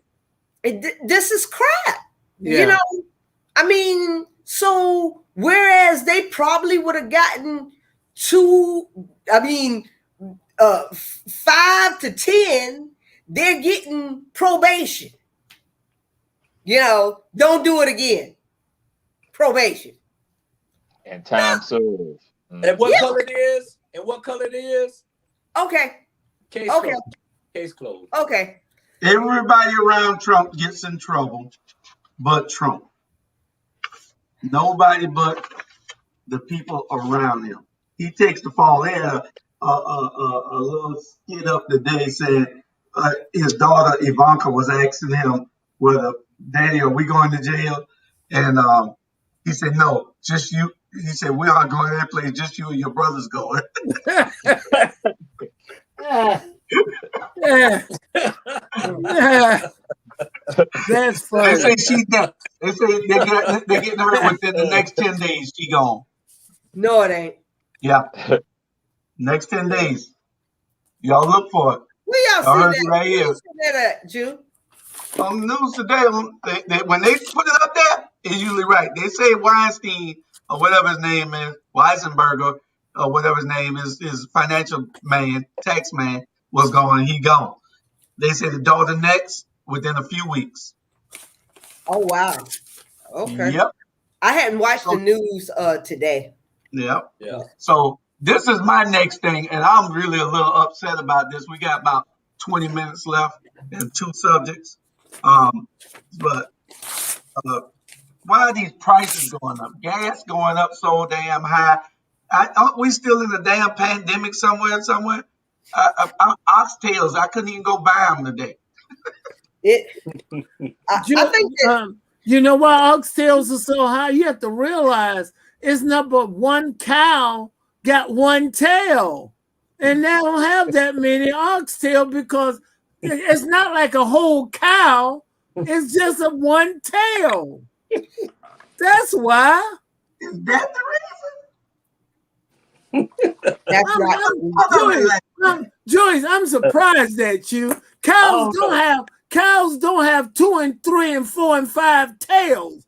It's just one tail. Yeah, look what Terrell said. Terrell said she filled her tank today. It was $52. It is crazy. Wow. I filled mine the other day. Was almost 60. You are exactly right. It's crazy. Well, I Miss Brown and I, we went to the gas pump today, and I put $9 in. I think $9.36. Where you was going? Right around the corner? Well, no, that's all the money we had on us. And Jewish. $9.36. And Drew, I don't eat oxtails, so I don't know. I don't eat oxtails. Not oxtails. You the oxtail. Okay. How many cows you thought the cows had 2 and 3 tails? If it's 100 cows. The tail just that long.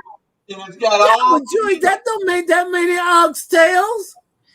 And if you notice, nobody's really running sales the way they used to, and nobody's really offering coupons the way they used to.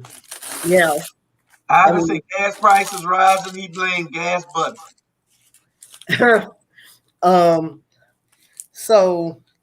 But they said that we may even out by the end of the year. So hold on until the end of the year. Bernard. Yes, sir. Terrell say that for Friday night. All right. Tell him I will. I'll let Jamal take over that conversation. Okay, but are y'all really with the narrative that these people don't want to go to work, even though the stimulus has been cut off now? They don't get that extra money from the feds no more. That extra $600. You know, I don't think I got a niece and a nephew that was waiting on a job to call them. So they telling you that we went to Burger King the other day. My daughter wanted to go to Burger King after we picked her up from the airport. It took us 45 minutes to get service. Wow. Yeah. 45 minutes to get service. Mm-hmm. Well, I don't know. Well, you know what the problem is that they're saying the working condition is not for the amount of money they're still paying, because $10, $11 an hour is not a lot of money for what they want them to do. Well, they just seeing that. Listen, every time I pass by these restaurants, the lines are backed up. I asked the manager when we finally got to the window, because when we finally got to the window, I asked the manager, I said, why it's taking so long? Why it took us 40 minutes to get this food for one person? He said, it's just 2 of us in there, me and the person cooking. Wow. Yeah. Well, you know, but the line around the corner. But that they got 30 people working in there. That's well, and you know what Chick-fil-A is starting out paying? $15 an hour. Mm-hmm. One thing I can say about Chick-fil-A, they have a long line, but it be moving. They got a system. They be moving. Again, Chick-fil-A starts out paying $15 an hour. Yeah, that's a difference. That makes a difference. Yes, it does. And that's one of the issues, because again, you're dealing with the same. No matter what we're going to say, COVID is still here. COVID is still real. Just like somebody going to say they had a family member that was 40-something years old, somebody like 49, another person 51 years old. They just passed away from COVID. The issues are still there. And then you want people out there, and then you in states like Georgia, where what it is 30 to 37% of us are vaccinated. And then people still caught up in the like, why they not going to get vaccinated? Again, that's your personal choice. But then you still people not wearing masks, and you got people whose lives are out there, and then you call them frontline heroes, but their lives are out there, and then they go back and take whatever I'm going to say any contagion back into their own homes. And they're making $9 an hour. They're not going to go out there for $9 an hour. And we have a service industry economy here. So then who are the people, like I tell folks, who are the people working in there? People look like me. People look like y'all. They're the ones in there. And again, their lives are on the line for something like that. And then you don't want to pay a living wage. And like I always tell folks, I say, guess what? If you are a business person, and if you are truly about saying you are smart, you're intelligent, you know that if people have more money to spend, guess what? That's going to go into your pockets. The more money people have, the more money they can spend and go into your pockets. But you say you don't want to pay a living wage. That means you can still make even more money if you pay them a living wage. But then you're so caught up into basically marginalizing people. So then that way people are poor and impoverished, that you have a permanent underclass. You're not really trying to build an entire society. You want to marginalize people. So again, because your greed and also your corruption. Yeah. Well, and my life, I don't know about anybody else, but my life is worth more than $9 an hour. And I make way more than $9 an hour. And I'm still not going into the damn office. Peace. I mean, I'm just telling you. I'm not going into the office. I think the living wage situation, I think they need to go up on wages, and you'll get people, they will stay on the job. Pay them $15, $16, $18 an hour. They'll have people in line to get to work around the cone.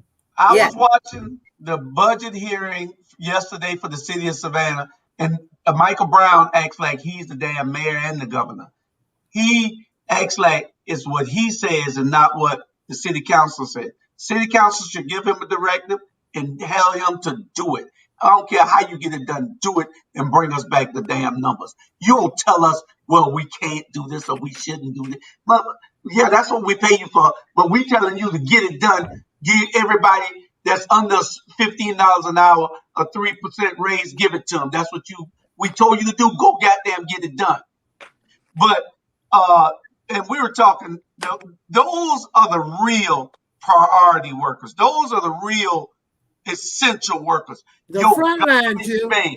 What can you do without the garbage man taking your garbage? All you're going to have is a pile of garbage. It's stinking up all neighborhoods. They are the essential workers. The essential workers are the person working at the sewer treatment plant who got to treat the waste as it comes through. Those are essential workers. Those people need to be paid. Exactly. Bus drivers. Those bus drivers need to be paid. They got to get those people to work. But they paying people in the office. I gotta tell their name. They paying them $150,000, $200,000, $20,000 a month, and they don't even face the public. Exactly. Yeah. And he gave everybody in his office a raise. One got a $20,000 raise, another one got a $15,000 raise, I believe. But he can't get these people raises. Now these people are already way above the line for wealth, and these people are under, but they can't get a raise. But you can give $20,000. I'll tell you what. If they go on strike, the garbage will back up in Savannah, and flies will take over the city. I guarantee you, in about a month time, they'll be paying them at least $20 an hour to come back to work. And Terrell Dickinson said a lot of people started their own businesses during the pandemic with the unemployment and relief money. That's true. You're absolutely correct. But then a lot of people didn't know. You know, a lot of people didn't. Right. Yeah. We still do people who are impoverished. So again, some people did that, but that's not the vast majority. We're doing people who are still impoverished, and then you got elected officials who have no concern about them. Then you have the private sector with regards to the business owners who have no concern about them also. But we all demanding that they need to return back to work. And then you have some of them still got an issue. You still fought people about Obamacare.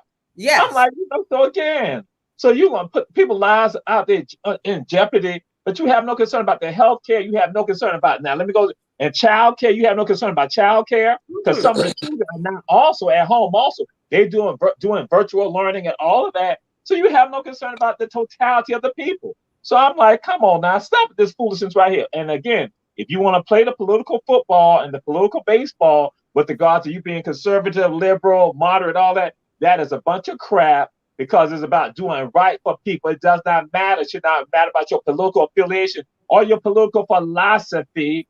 It's about doing right. That's if you are truly a person concerned, because some of y'all like to go. I'm not saying anybody on here. If you're truly concerned about God and God's people, I'm like, get out here with that crap, that foolishness. Okay. Yeah. Devil, get ye behind me. It's about the people. Damn. It's about the people. You are exactly right, Jamal. Correct. It's about the people.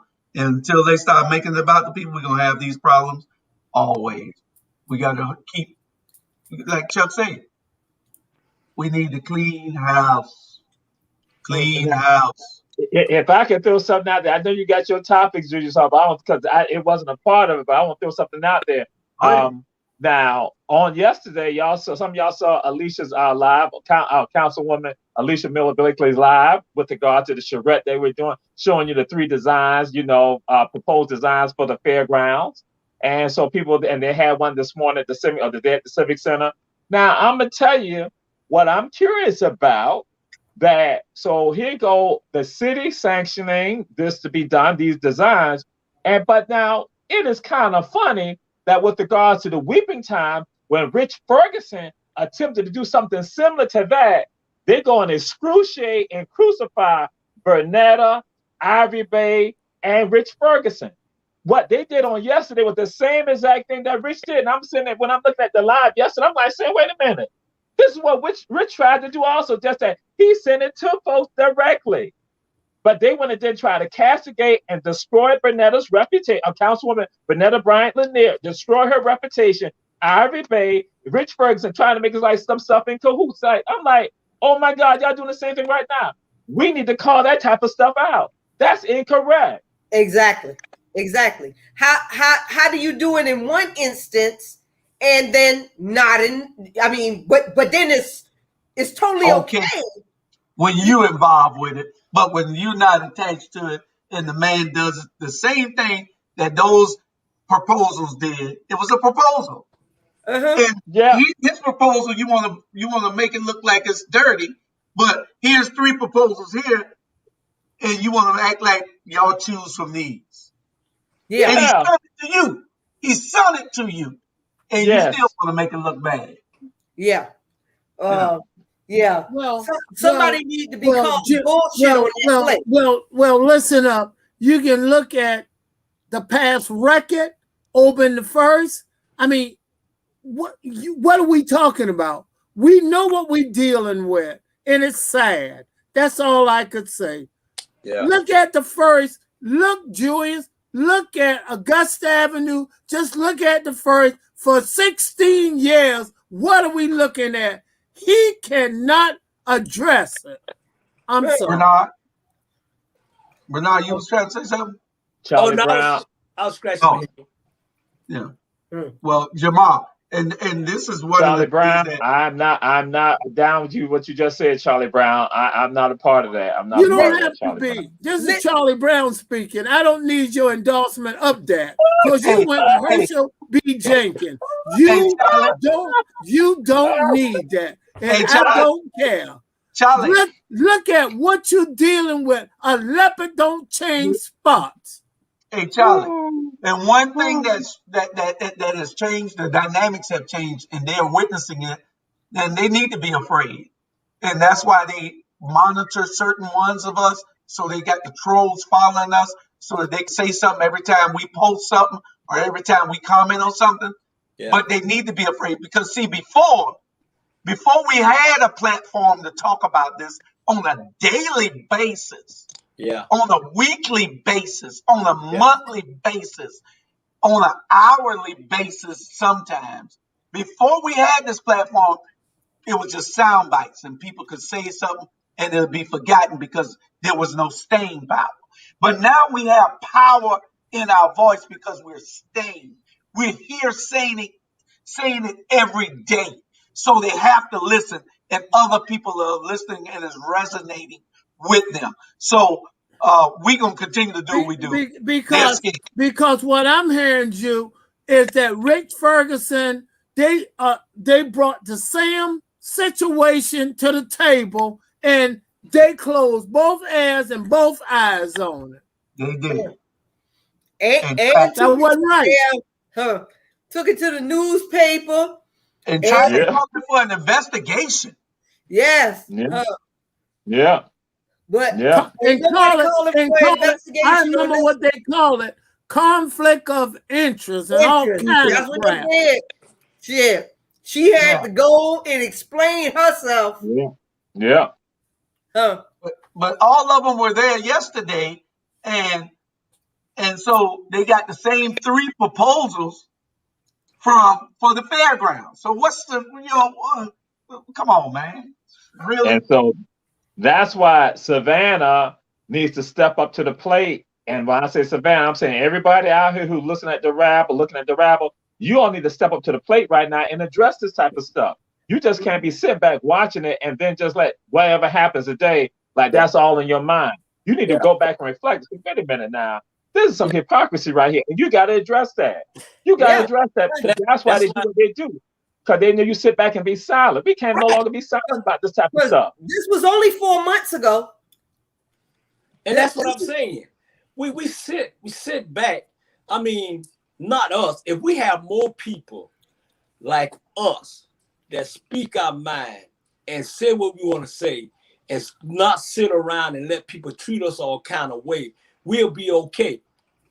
I'm not going to let nobody treat me all kind of way. At the end of the day, I fight like hell, lock me up or whatever. At the end of the day, we need to stop letting people treat us all kind of way. Right. And we so passionate, we going to forgive. And I ain't forgiving shit. Trust me. You hit me, I'm going to hit you back. Well, Mr. Brown, you can't get locked up. You got a show on Friday night. Well, Joyce can't bond you out, and we're not going to show no rerun. So you can't get locked up. Instead of being American after dark, it'd be American in jail. I do. I host your show. Now you host the show this week, so you better not go with him. Hey, I have Jewish. You can get me. No, I have Jamal, and y'all just come down and get me out of jail. Period. I host it. Well, Tampa said, as far as this unemployment subject, it always takes come to Jesus meeting for people to change. But why does it take come to Jesus meeting to show compassion? Someone help me with this. You're absolutely correct. Yeah, that's right. No compassion. That's right. Yeah.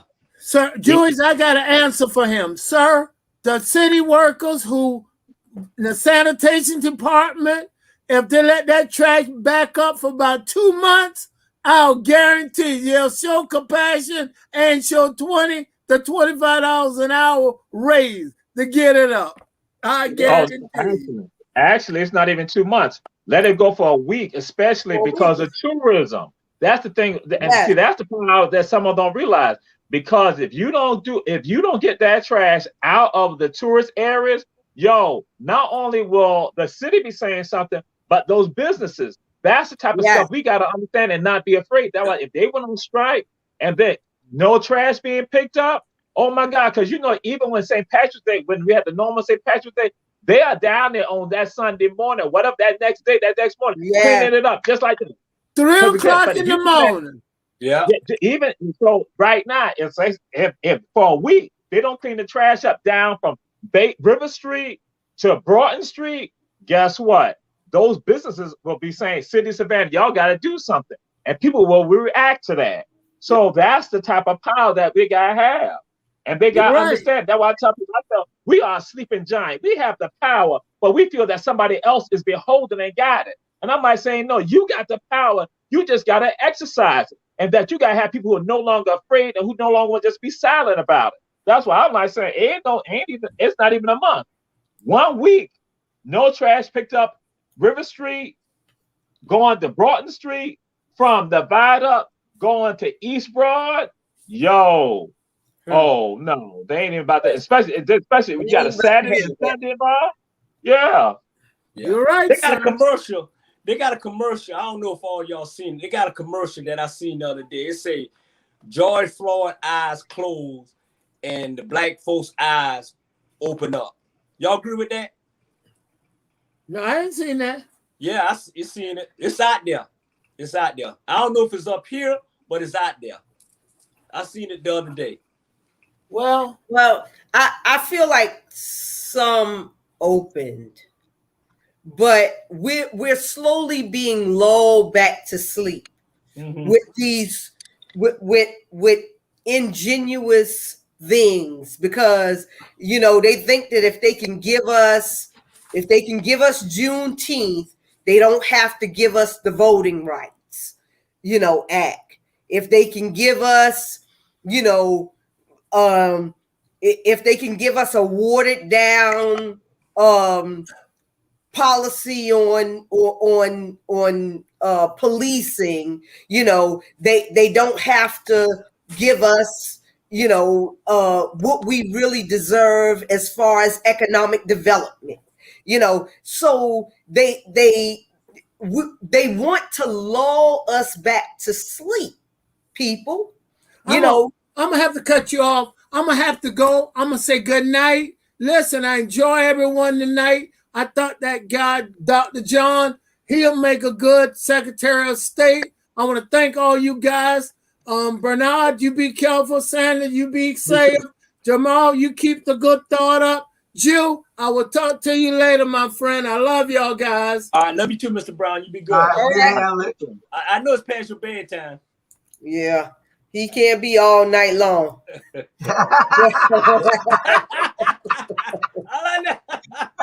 I wonder if you heard that. All night long. And see, I thought, because I need to go too, because I got to eat my dinner. I done been, on the Rabble and been on Run Tell That. I'm like saying, like, that's what I'm saying. Run Tell That, the little brother, to all the ATR. So again, see how ATR, the Rabble going on for another 3 hours. I'm just saying. Lord have mercy. Well, I got to cook. And my son, he just had his shot. So I want to go and check on him, because he went straight to bed, and this is taco night in our house. So and he don't go to bed on taco night, so he must be really feeling bad. Right. But well, before you go, I just want everybody to understand and know, y'all, we're trying to do the best we can here with giving you everything. So we're gonna give a shout out to our to the ATR platform. We got a bunch of new shows coming. So it's a shout out. We thank y'all for tuning in. We ask that y'all share as much as you can. We also ask that you donate whenever you can, because it ain't, keeping the lights on ain't easy. We got some new and exciting things, even a name change coming pretty soon. And so y'all look for it. We want to shout out to our new shows, America After Dark, which fell to number 2 this week behind the Rabble. Here's her perspective on Sundays at 5. 8 America After Dark on Fridays at 10:30. The Air Scout Hour, she'll be back in August. We got a new real estate show that's coming up. Well, we got Black Men Rock. That's a show that's gonna talk about the black men in our communities that aren't recognized enough. Not the big ones who all doing and who everybody know, but the little ones who make such a powerful impact. Then we got a new sports show coming. Dr. Torre is working on that, and another show that he's working on, also a youth show. So we're going to be putting all those things out in front of you. Don't forget our lineup. Already on Mondays, we got candidate Keisha. On Tuesdays, we got Natural as an F with Ann Alicia Miller Blakely, with By Us For Us. Then we got the Vulnerable Communities, which is a monthly thing that y'all will be seeing a whole lot more of. On Wednesdays, we got Run Tell That with the great Dr. Torre there. And then right after that, the Rabble, which y'all are watching now. We got Financial Sins on Fridays. Thursdays, we got some shows coming. These shows I called earlier will be filling in. But we got Financial Sins at 1. We got Ink to Ink at 6. And that's Incarceration to Incorporation. And on Saturdays, we got Watchdogs and Tell It Like It Is. And on Sundays, they'll be back in a few weeks, I believe, Voices in the Struggle. So we got a whole lineup. We give you news, entertainment, sports, health, politics, youth-oriented social shows. We got everything lined up, and we're doing the best that we can under the circumstances because we want to make sure that we bring this news to you all. So stay there, stay with us, support us whenever you can, help us out, and any information that you want to give us, you can always contact anybody on any of these shows, and we'll vet it for what it is. But I appreciate everybody. I appreciate y'all, especially because every week, we're not getting paid to do this yet, but that's what we're working on. We're working till we get paid. I'm gonna read the last comments before we go, and what they say. I got 9 comments. Yep. Torre, people afraid to speak up. Folks rely on others to advocate. Absolutely correct. At closing on St. Patrick's on River Street, I posted before and after pictures of River Street under the tunnel. That's correct. You're back to what Charlie Brown was saying, not knowing how to fight. Robert Bryant, we should have a debate with John and B on the Watchdogs, Secretary of State, Democratic candidates. Okay, well, that'd be great. It'll be whoever B is, but because B would be hard pressed to beat that guy today. And not even Tuesday. Amir's dinner is going to be Midnight Chow. And Robert, I'm gonna give you Dr.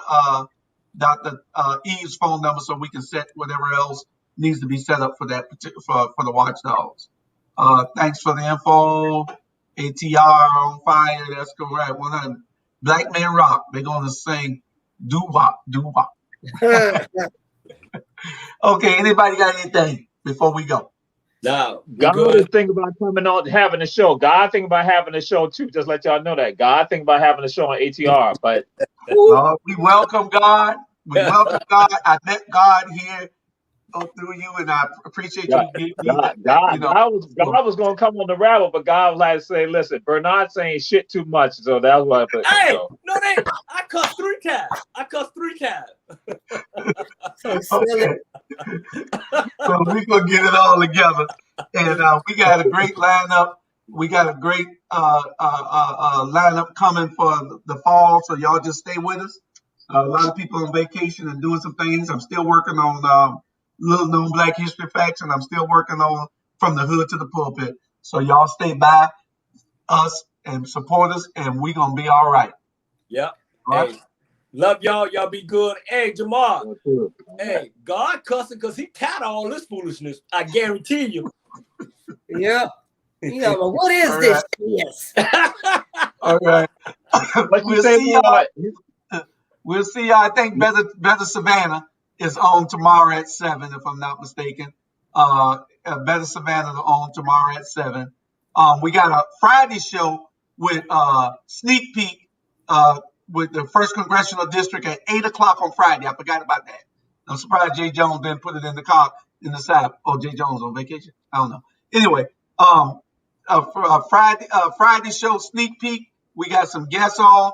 we'll put the advertisement out tomorrow on who's on the show tomorrow. But the sneak peek with political candidates from all across the state. That's how I met Dr. John Eaves and brought him on this show, and we're gonna bring him on all the rest of the shows. So good night, everybody. We thank y'all for listening. We thank y'all for tuning in. Share, and tell people they can always go back and watch this show on YouTube or a rerun on Facebook. All you gotta do is click on Facebook, all things relevant media, and on YouTube, ATR Black Media Network. You can get us anytime. All right. Good night, everybody. Good night. Y'all have a good week.